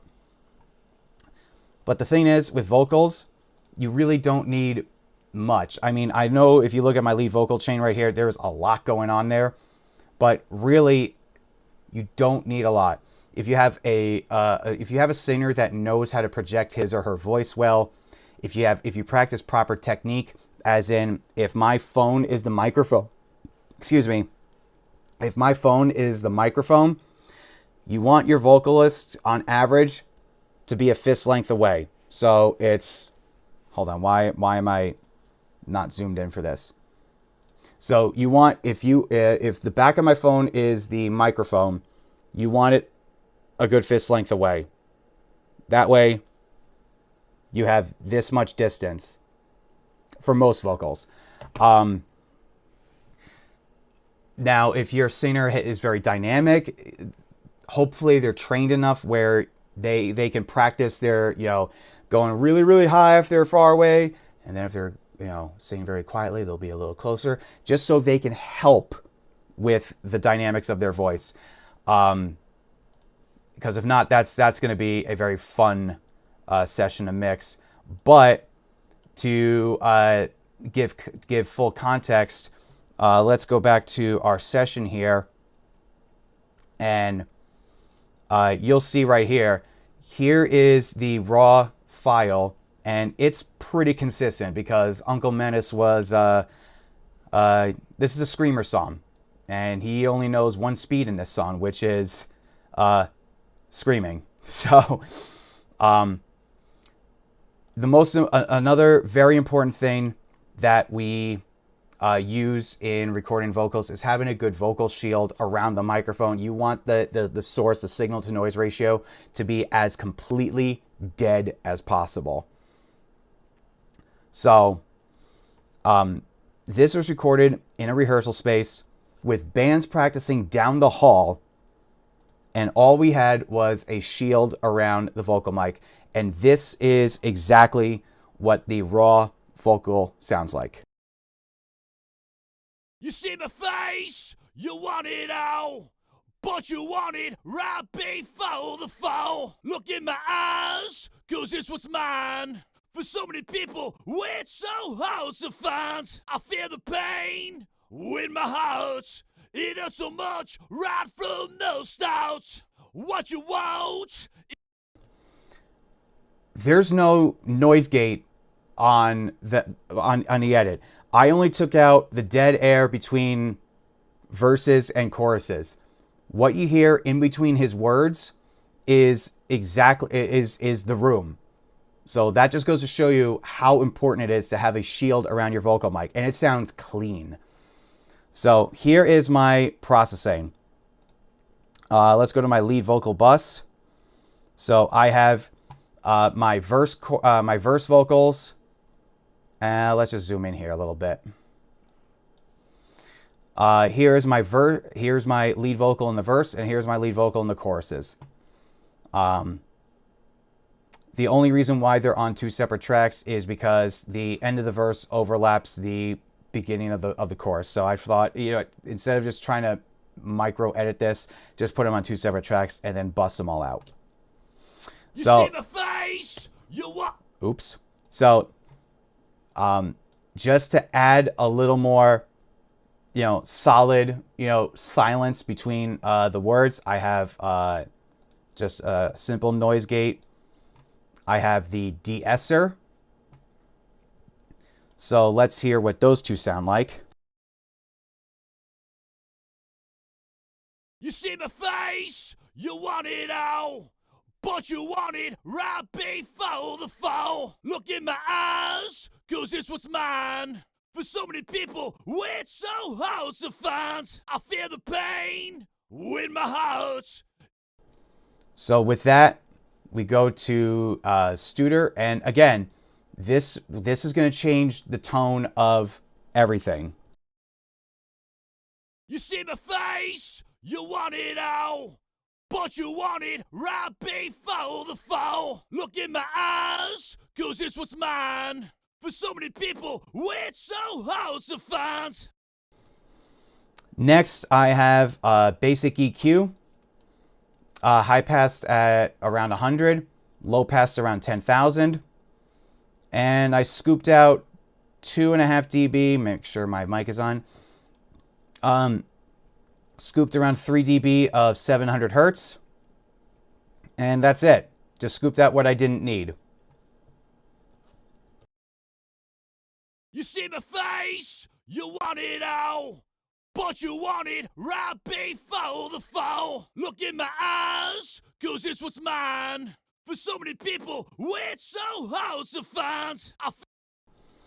So, next I have the LA2A, just to help reduce the dynamics, just so the lead vocal is a solid, I almost treat the lead vocal like the bass. Like, I want it to be a consistent level. I do not want it to be insanely dynamic, especially in a song like this. Again, if you're mixing different genres, it may call for different ways you mix the vocal, but for hard rock and metal, this is pretty standard to me. Next is the distressor, medium tack, medium release. Really giving it a little bit of squash right there. And another instance of the distressor. No, okay, I accidentally clicked the same one. Oh, no, I didn't. Okay, so again, 2 instances of the distressor. Same deal as the bass. I treat my lead vocal almost identically to how I treat bass. So let's load up my 3 compressors that I have on the vocal, and I'm going to play you the vocal track, and then I'll turn every one of them on gradually. You see my face? You want it all, but you want it right before the fall. Look in my eyes, cause it's what's mine. For so many people, it's so hard to find. I feel the pain with my heart. It hurts so much right from the start. What you want is what you get. I live my life with no regrets. You see my face? You want it all, but you want it right before the fall. Look in my eyes, cause... So the lead vocals are going to a reverb. So I have the repeater again, just to add a little bit more width to it. And the plate reverb. I really love the Lustrous Plates reverb. I use it a lot. Here is, let's see,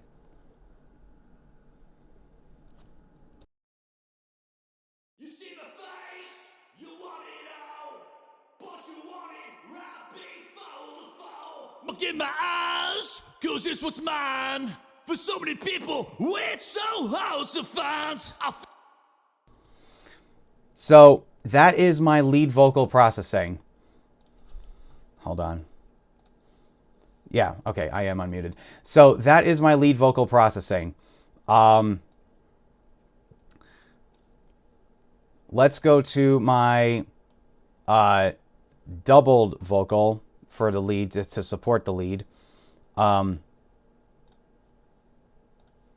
So I have, I start off my vocal doubler with the iZotope vocal doubler. It's a completely free plugin. You can get this from iZotope's website, and it actually works very well.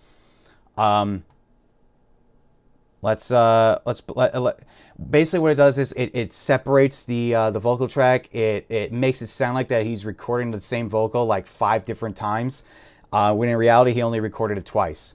So here's what the effect sounds like off, and then I'll put it on.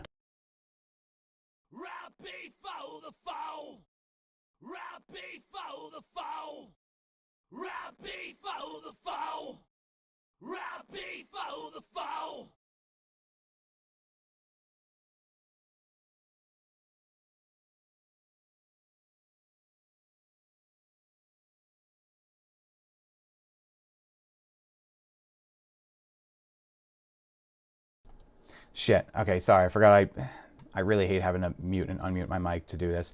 So, okay, what I was saying is with the Studer, I don't add as much high end on the Studer, and on the EQ, I take out 3.5 dB at 8K because I don't want the backing vocals to be as, cut through as much the lead vocal. The backing vocals are supposed to be behind it, so I don't boost the high end on the vocals at all, the backing vocals. And then this process is the same, the LA2A, and then the 2 distressors. And then those backing vocals go to my vocal reverb right here. So here is the backing vocals with everything off, and then I'll put everything on.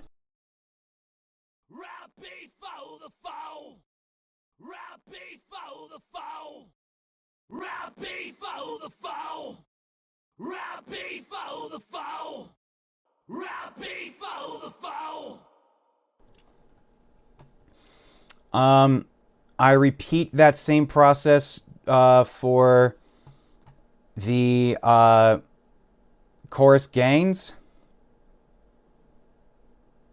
right? Yeah, I repeat the same process for the chorus gains. I have these going to this bus right here, so the vocal double bus right here, which is sitting between the verse and the chorus gain vocals for the Uncle Menace's lead vocal. All these tracks are going to this double right here, which is then going to the reverb, which is going to my main vocal bus. That's the verse and the chorus. So let's play you the outro. Let's play you the second half of the first verse into the first chorus. The vocals completely raw, and then I will add everything on.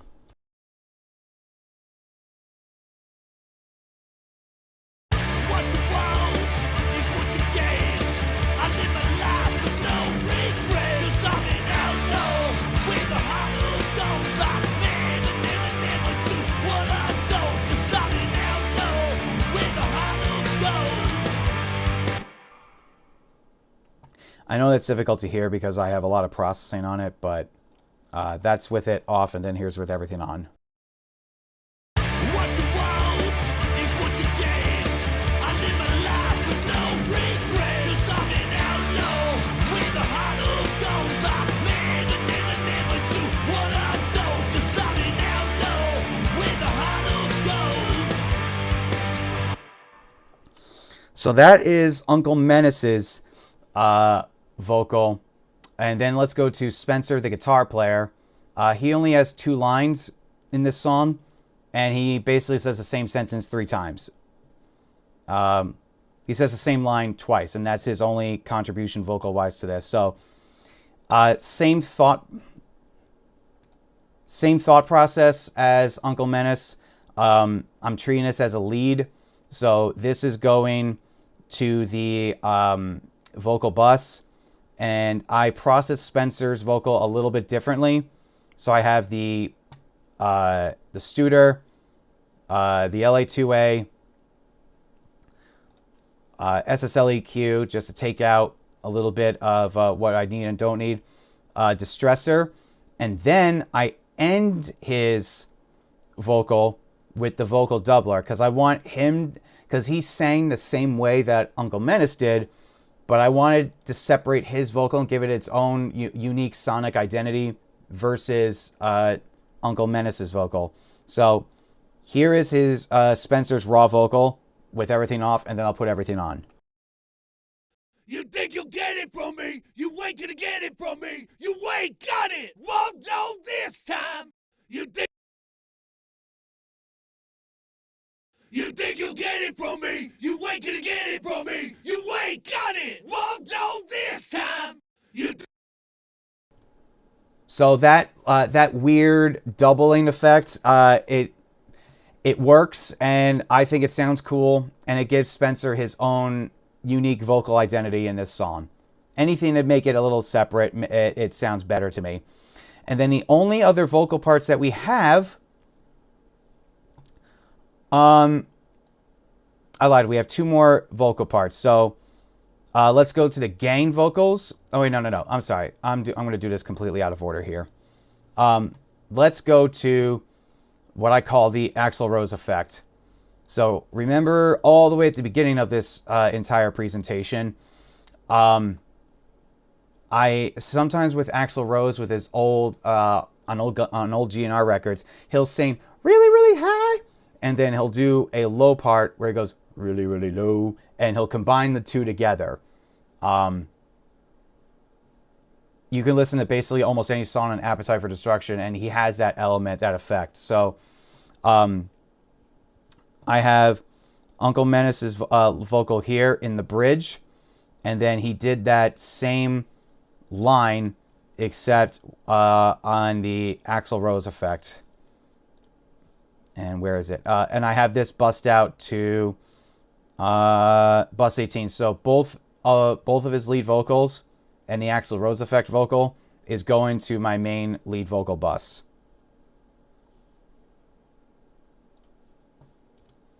You get pushed too many times.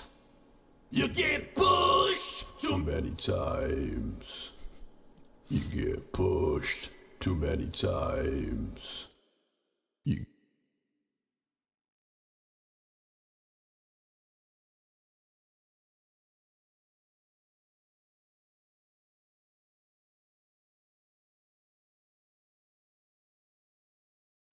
Oh, damn it. I made fun of him and I forgot to unmute my mic.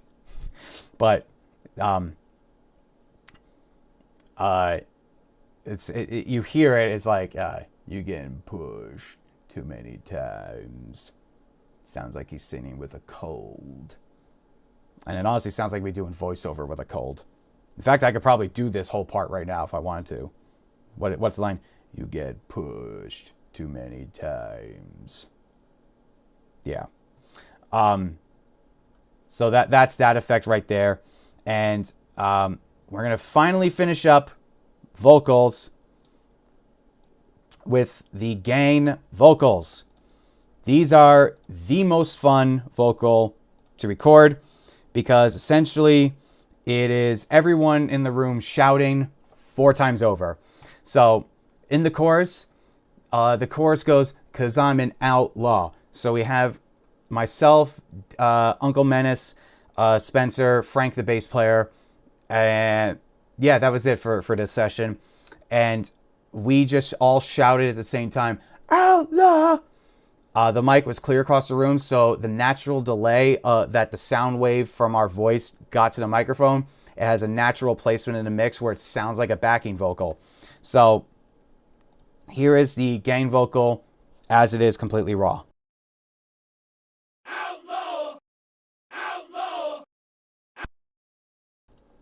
Very, very simple, very straightforward. So with this, I treated this the same exact way that I treat the backing vocals.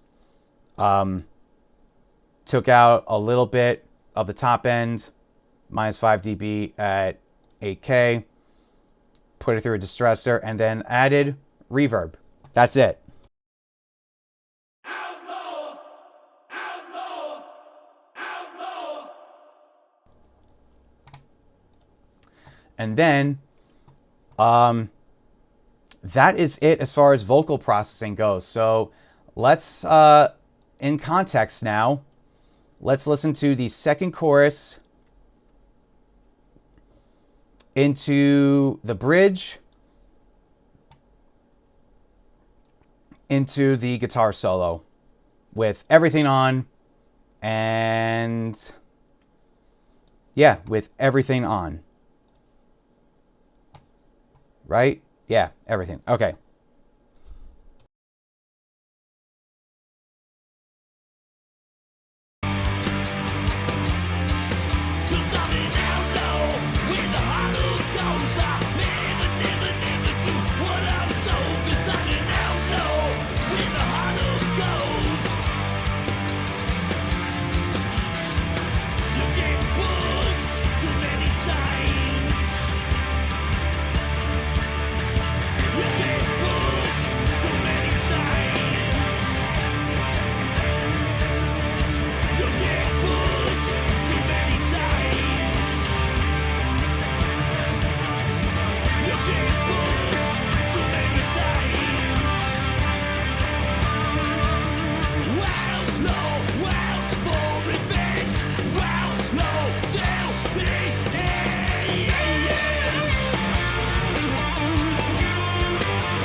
And that, my friends, is how we do that. That is the complete multi-track break mixdown. Multi-track break mixdown, Jesus Christ. That is the complete multi-track mix breakdown, there it is, of this single. Now, we're going to end this here on the mastering process. And once you get a good sense of where everything's at, the most important thing, I swear to you, the two most important things.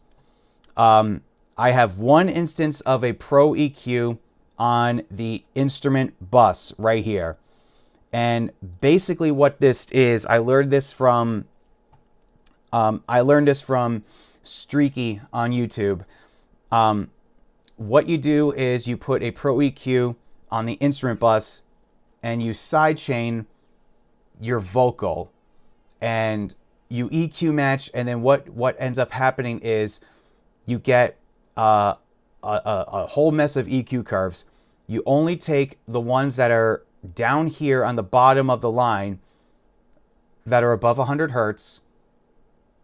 You even it out, and then you turn this basically into a sidechain EQ compressor. I know that's probably way over a lot of people's head, but once I get a chance to reset the description, I will link the video where Streaky can explain it himself. This technique has changed the way I mix my vocals, and this is how I get my vocals to sit perfectly in a mix without affecting the sound of the instrument.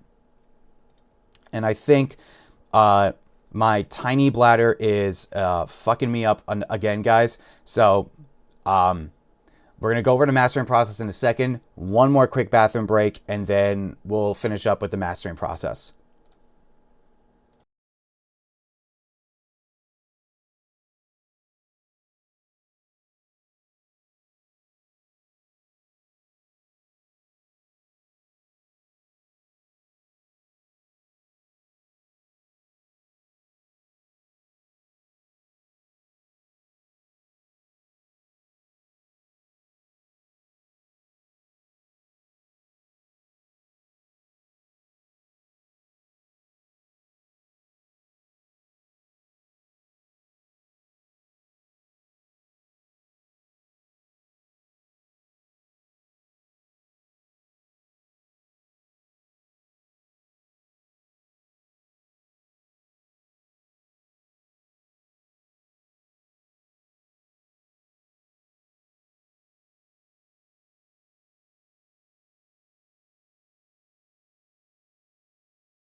Okay, so I was talking about learning this trick from Streaky. So rather than just show you guys his technique, why don't I just actually show you the trick itself from Streaky. So this is his video. Again, if I'm going to blatantly steal someone's technique, I might as well show you the source of where I actually learned this from. So I'll let Streaky explain how the process is done himself, because if I try to explain it, I probably will screw something up. And then do this on the bus.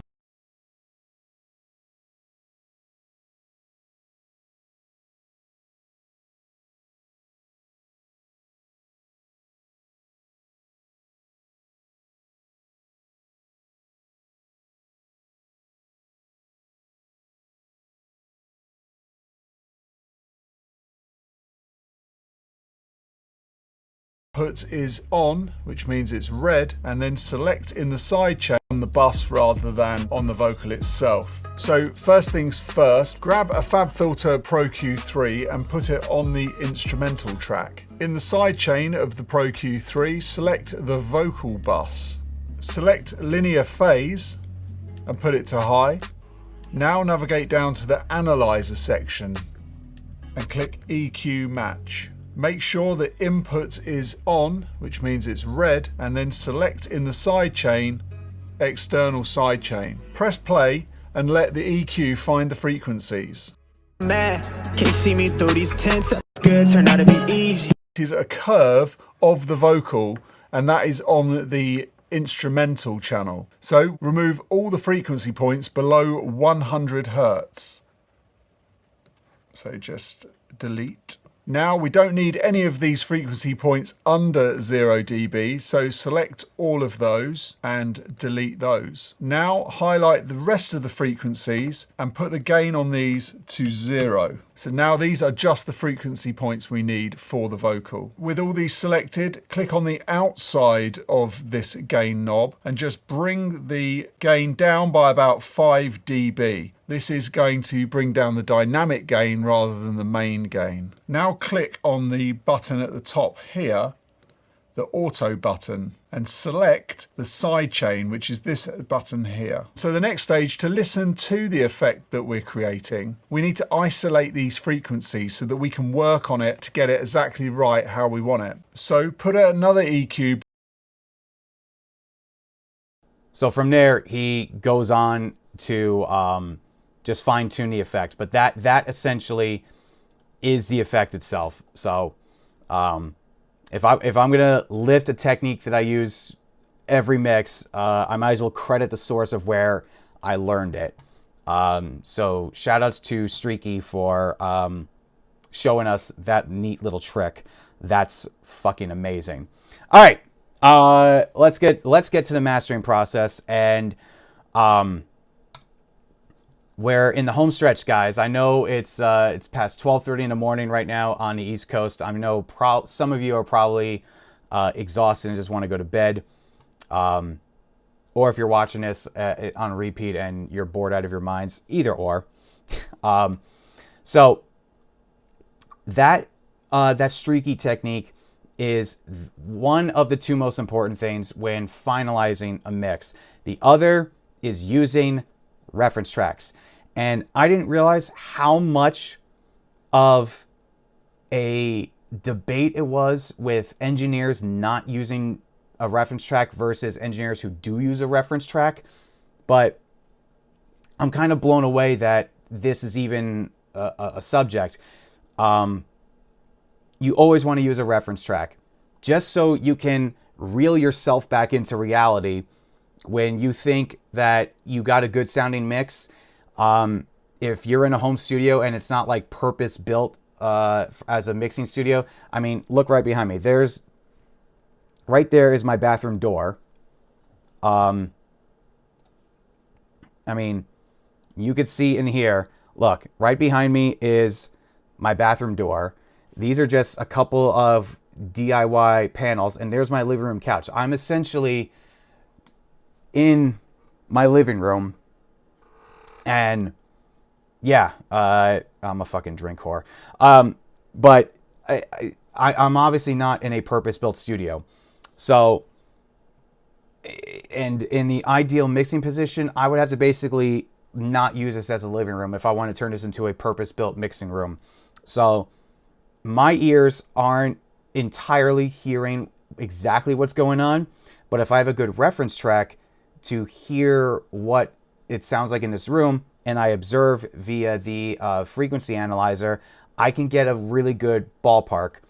And then using A and B with a reference track, I can get my final results.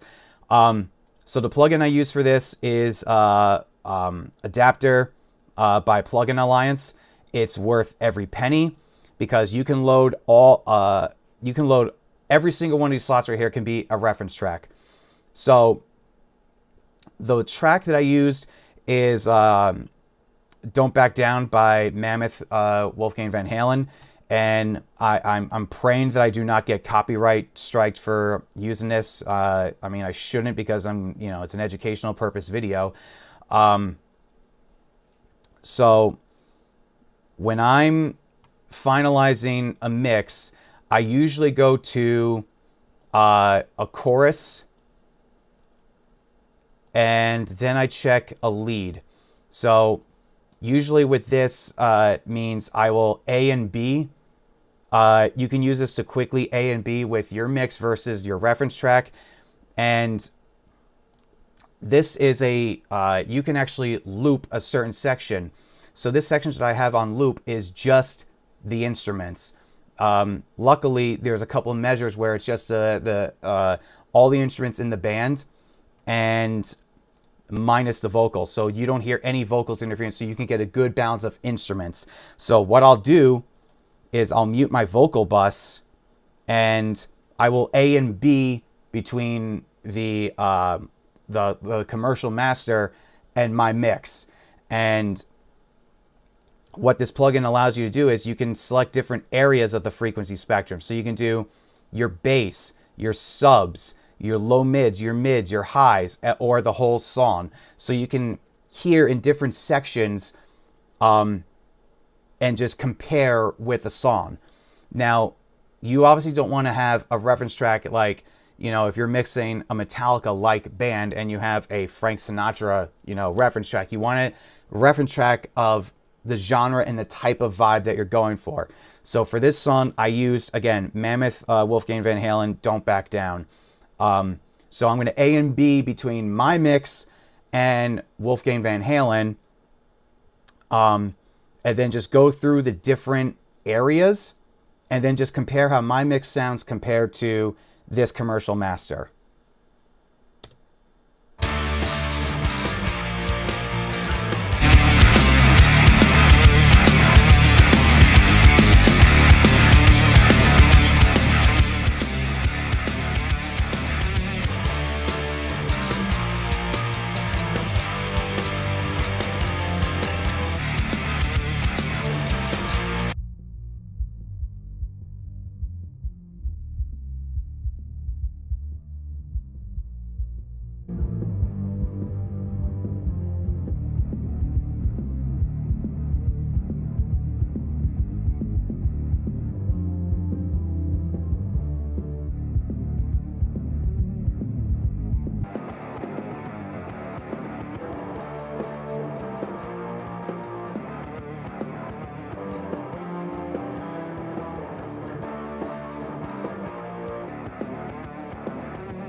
All right, so that's in the ballpark, but let's remind ourselves that we are playing a unmastered song with a song that's already commercially mastered. So now comes the final bit of this process, which is the mastering phase. So right away, I heard the difference between the low end and Mammoth's song had a little bit less of the low mids. So what I did is I put on the Eosis.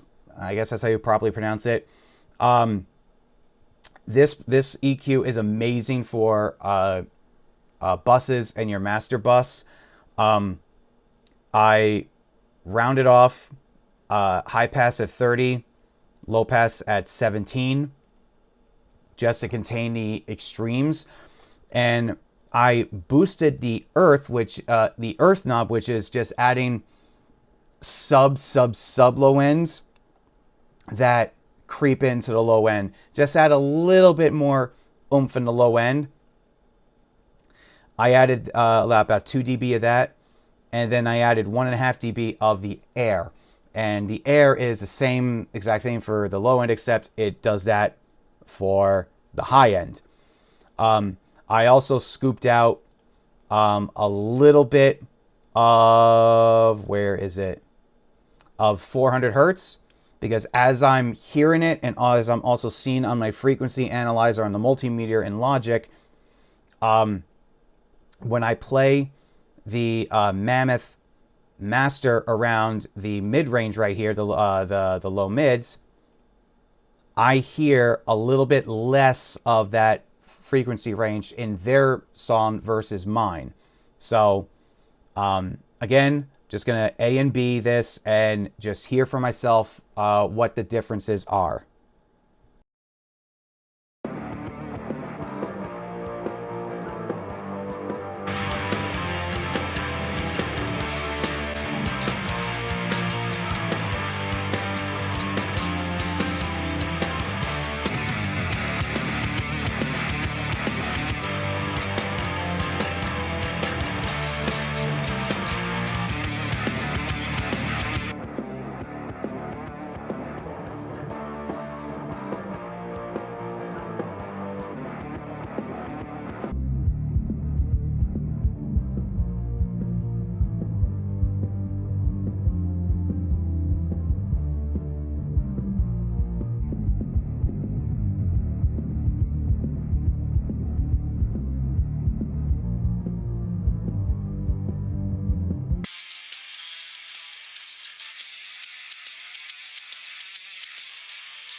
So that sounds all right. I'm happy with that EQ. Obviously, Mammoth and Wolfgang Van Halen recorded this song in a top-of-the-range studio, so I'm obviously not going to compete with that quality. But I want to get as close as possible from a sonic standpoint. So this plugin is incredible as far as like mapping out the different areas of which you need to hear and analyze. And it's just great. I'm able to hear everything crystal clear and make EQ decisions based on what I'm hearing. Next, that takes care of the EQ. Next is my SSL bus compression. And all I'm doing here is slow attack at 30, release very quickly, and I'm having it just glue everything together, so barely a little bit above 0. So I'm gain reduction maybe 1.5 dB tops.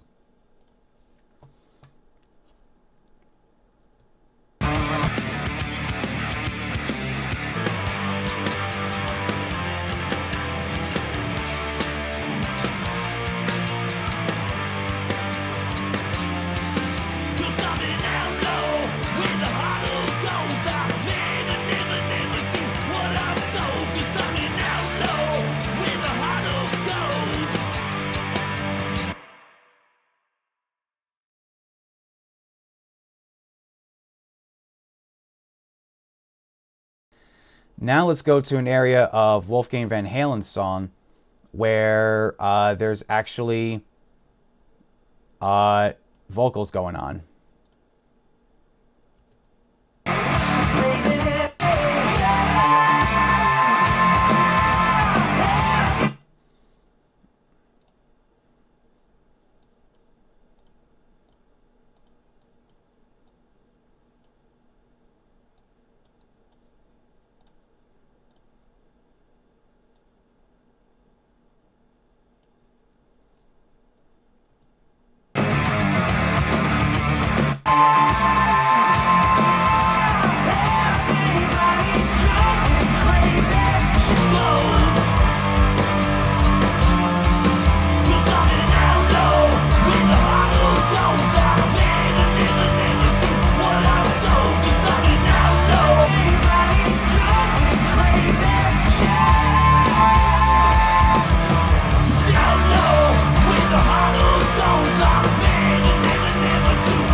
All right, guys, we are getting there.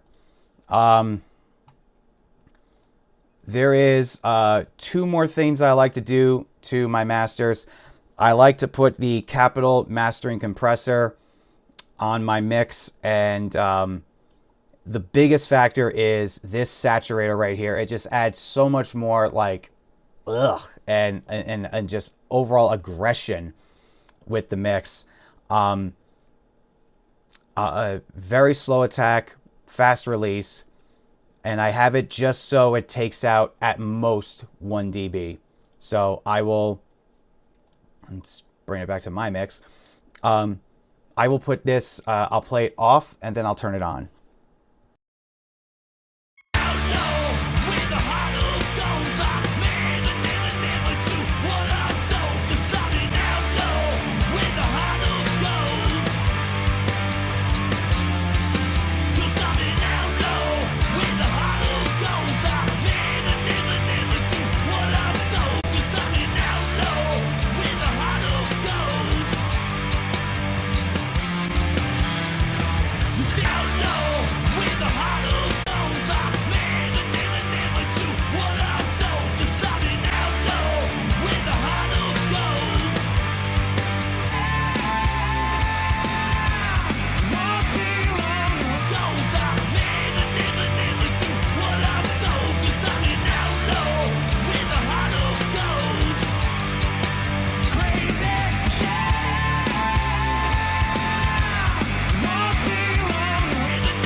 And we are at the home stretch, guys. The last thing to do is to make this loud.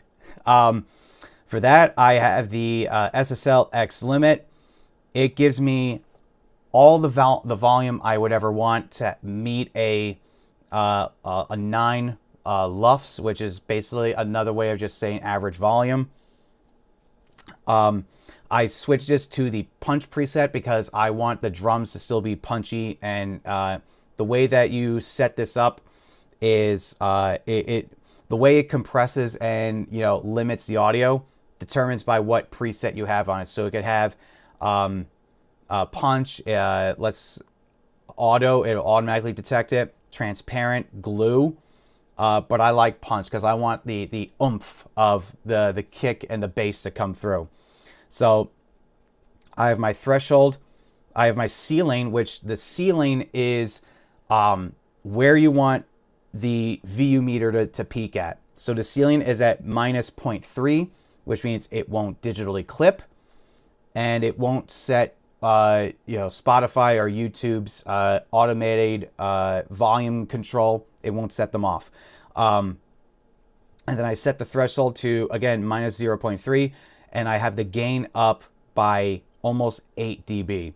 And as you'll see, not a lot of gain reduction because we took our time and patience with the mix, so there's nothing that's crazy peaking. So I will add this on now, so your ears don't get blown out by sudden burst of audio, and we'll listen to what this sounds like.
Okay, so now I actually hear something for the first time that I actually haven't been hearing yet. On the bass, I'm still hearing a little bit of, muddiness. Now that I limited it and it's as loud as it's going to get, now it's actually coming through a lot more. So let's go back to our bus. See, this is the downside and the real life look of what it's like to record, mix, and master your own work. You have to always go back and check everything. If I handed this off to another person to master, I'm sure they would have done a far better job than me of mastering my mix, but this is when you master your own mix. So I just heard it when the bass was in the Mammoth song, and you'll hear it for yourself. I'll play it again. You'll hear a little bit of the woo, woo, woo in the bass.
Okay, so I sit here right now admitting that I was wrong about something I did in this mix.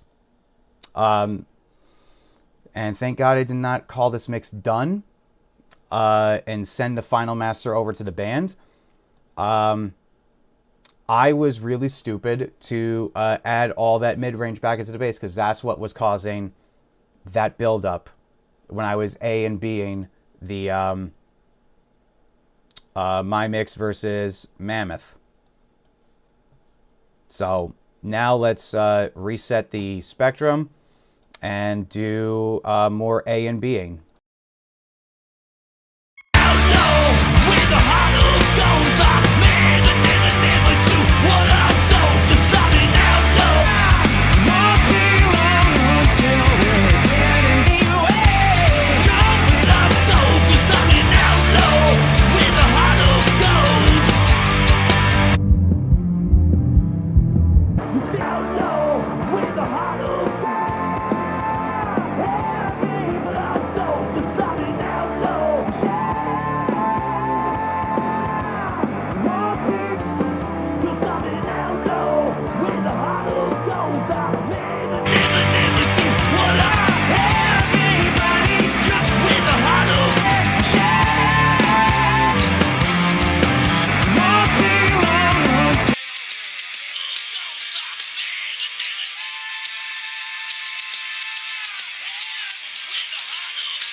All right, so right now I think that is pretty solid.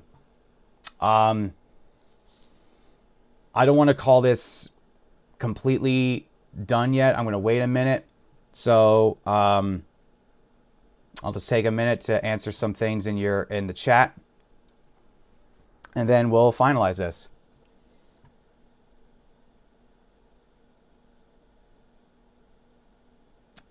Yeah, your mix is less scooped. Yeah, that's what I discovered. Yeah,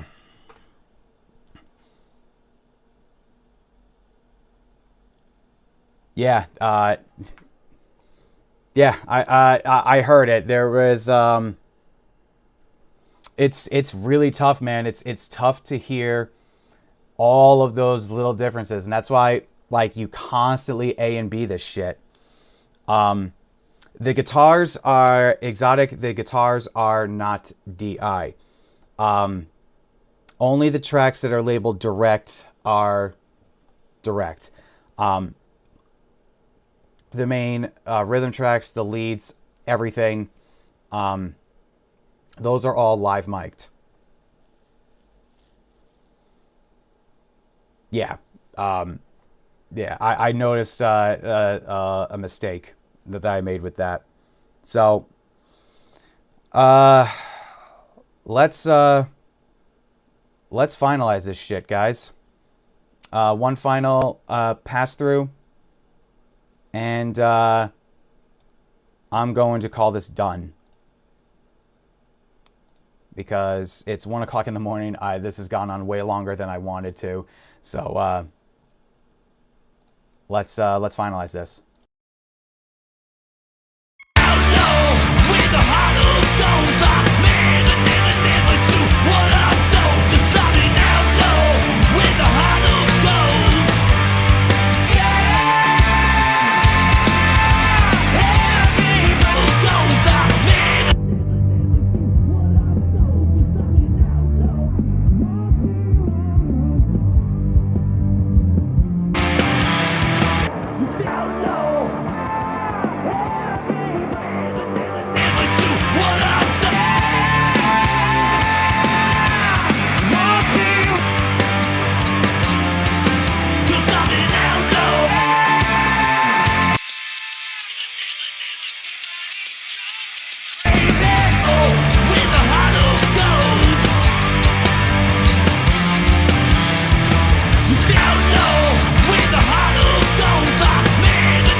I'm gonna declare this done.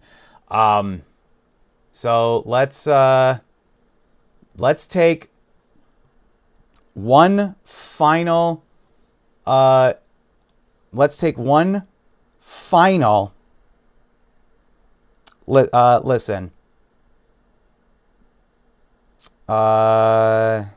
Let's answer a couple things in the chat first.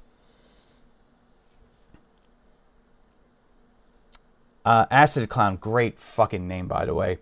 In your opinion, should I just pay someone to mix or learn myself, despite it may take in a while, when I could use that time making music then rather than mixing? That's up to you to determine what your priorities are. If you want to learn how to mix, learn how to mix. There are plenty of services out there that you could pay and get high quality multi-tracks to just practice on your own. But I still maintain that if you want to learn how to mix, you want to actually record yourself and then learn to mix. There's a saying that we call polishing turds. And I think you hone your skills a lot quicker and faster if you polish a few turds. For instance, take this mix, for example. I'm not calling this a shit mix. I think it's actually pretty good. But compared to Mammoth Wolfgang Van Halen, Mammoth Wolfgang Van Halen is top of the line musicians playing top of the line instruments, recording in top of the line studios with top of the line outboard gear to get the sounds that they get. I get close sonically to where their mix is as far as levels go and balance, but I'm just in the box, meaning I only use plugins. I don't have a single piece of outboard gear, and most of this set was recorded with SM57s and in a Tascam Model 24 interface. So for budget gear, I think it turned out pretty good. But compared to top of the line musicians, obviously this is a pure example of what the best of the best can give versus doing it yourself. You can get very, very close. In fact, some elements you can say, hey, I think I like this. For instance, I like the more grungy, distorted attack of the bass on this song versus Mammoth's. because that's just a bunch of like low end. I like it, but that's not the vibe I was going for. So, dude, when you lay your head on your pillow tonight, you're going to hear Because I'm an Outlaw with a Heart of Gold. Dude, it's... When you start doing this, eventually you're going to hate every single song you mix. Like, I fucking despise this song. Like, I hate it right now. But I know that as soon as I send it to the band and they're all like, dude, this sounds amazing, and it gets out there and people start listening to it, and then the band shows me DMs that they get from people saying, dude, this mix sounds great, then I'll be happy. But for now, I fucking hate this song. Acid Clown, again, your mixing is fantastic. Thank you, dude. I appreciate it. But this is really the difference between, you know, the best of the best versus doing it yourself. All right. I said I was going to do one final pass through, but now I'm really going to do one final pass through because I want to go to bed and I want to declare this finally done. So let's do that.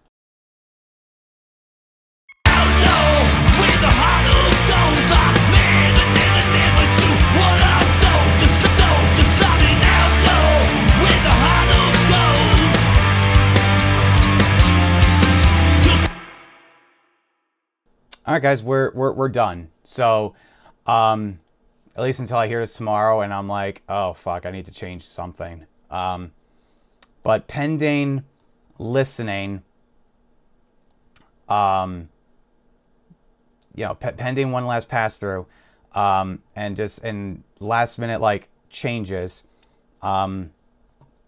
this is done to me. So I've done all I could. I've done the best I can.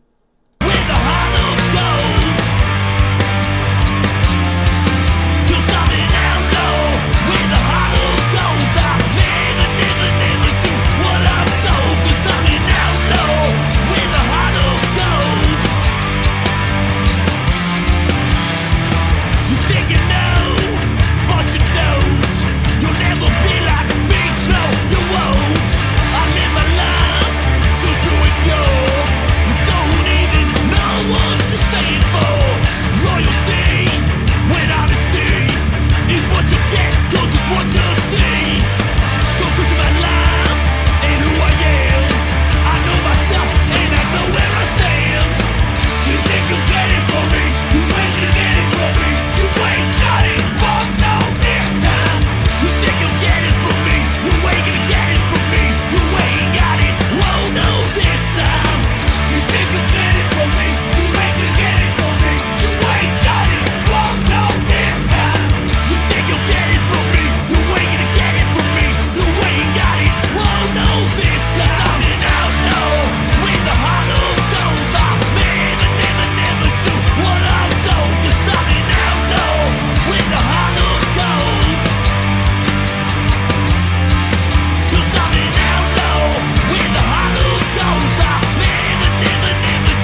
And that, my friends, is that.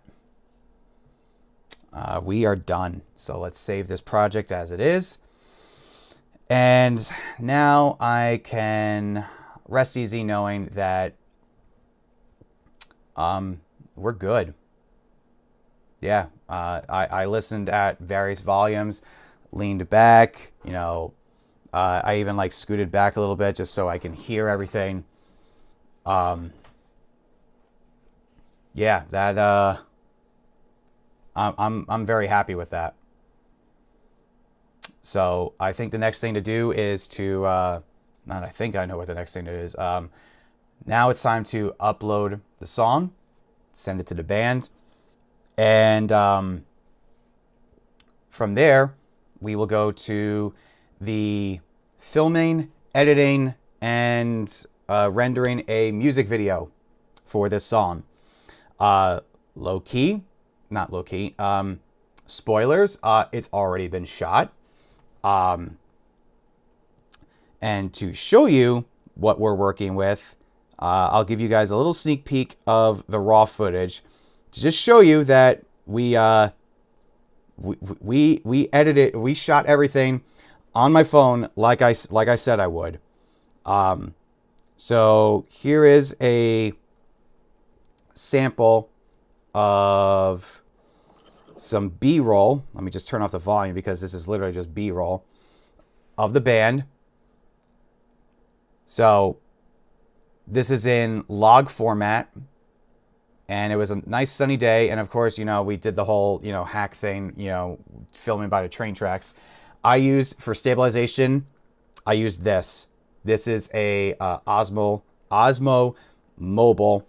And this basically, your phone, you attach your phone to this and you got a pro grade stabilization gimbal for your phone. So that's some B-roll. I took various shots of the band. Here's another one. I mean, this is all raw shot on my phone. This is in the middle of posing them in the middle of their industrial space with their rehearsal studio. And I'm literally just going to splice this into the main performance section, which we shot again in their studio. So the only thing I use lighting wise is what I have right on top of the camera right now, which is a Lume Cube panel. I played the track on their PA in their room, and I took shots of the band close up as they were playing along. So there's the bass player. There's Frank, the bass player. Here is Spencer, the guitar player. This is in the middle of his solo, I think. Again, this is all shot in log format, so it will be all spliced together. And then get a nice color grade to it. Here is Ray, the drummer. I got a couple of nice close-up shots of him doing his thing. And right off camera, right here is our buddy Dave holding the Lume Cube panel light. And the inspiration for this video is the Offspring Come Out and Play video. So we're gonna really like saturate the colors and really just like get a nice, you know, get a nice look to it. And here is Uncle Menace close up. So we're gonna splice that into, and we did one more band wide shot of the whole performance. And this was basically just a steady cam of me holding up in wide angle format on my phone. This is just the wide angle lens on the iPhone. And I'm going to have some free smoke layouts. I'm just going to like superimpose here, make it very foggy, hazy looking. And I'm going to saturate the shit out of the colors to make it look cool. So that is that, guys. The video was shot completely on my iPhone. And I'm very excited to show you guys the next phase of this whole process. Phase 1, recording, done. Phase 2 with this video in this marathon of a stream. Phase 2, done. This song is finished. I'm going to send it to the band now. And rest easy knowing that I did my job to the best of my ability. And phase 3 is going to be the next video, which I filmed a vlog with how I shot the music video. So if you want a little more in-depth behind the scenes of how I shot that music video, that's going to be the first video. And then the second video is going to be the editing and rendering of that video. And I'm going to show you everything I did. So that is that. That is the final phase of this whole process. I also just realized it's 1:30 in the fucking morning. So I think it's safe to say that it's time to go to bed. I think it's time to call it a night. I mean, let's see. I haven't even checked to see how many people are actually watching this right now. Yeah, barely any of you. So yeah, we'll call it a night. Thank you guys for watching. And as always, like and subscribe if you like what you saw. If you learned anything, that'd be great. If you tell me what you learned, it's always nice to share this stuff with you guys. Take care, and I'll catch you in the next video.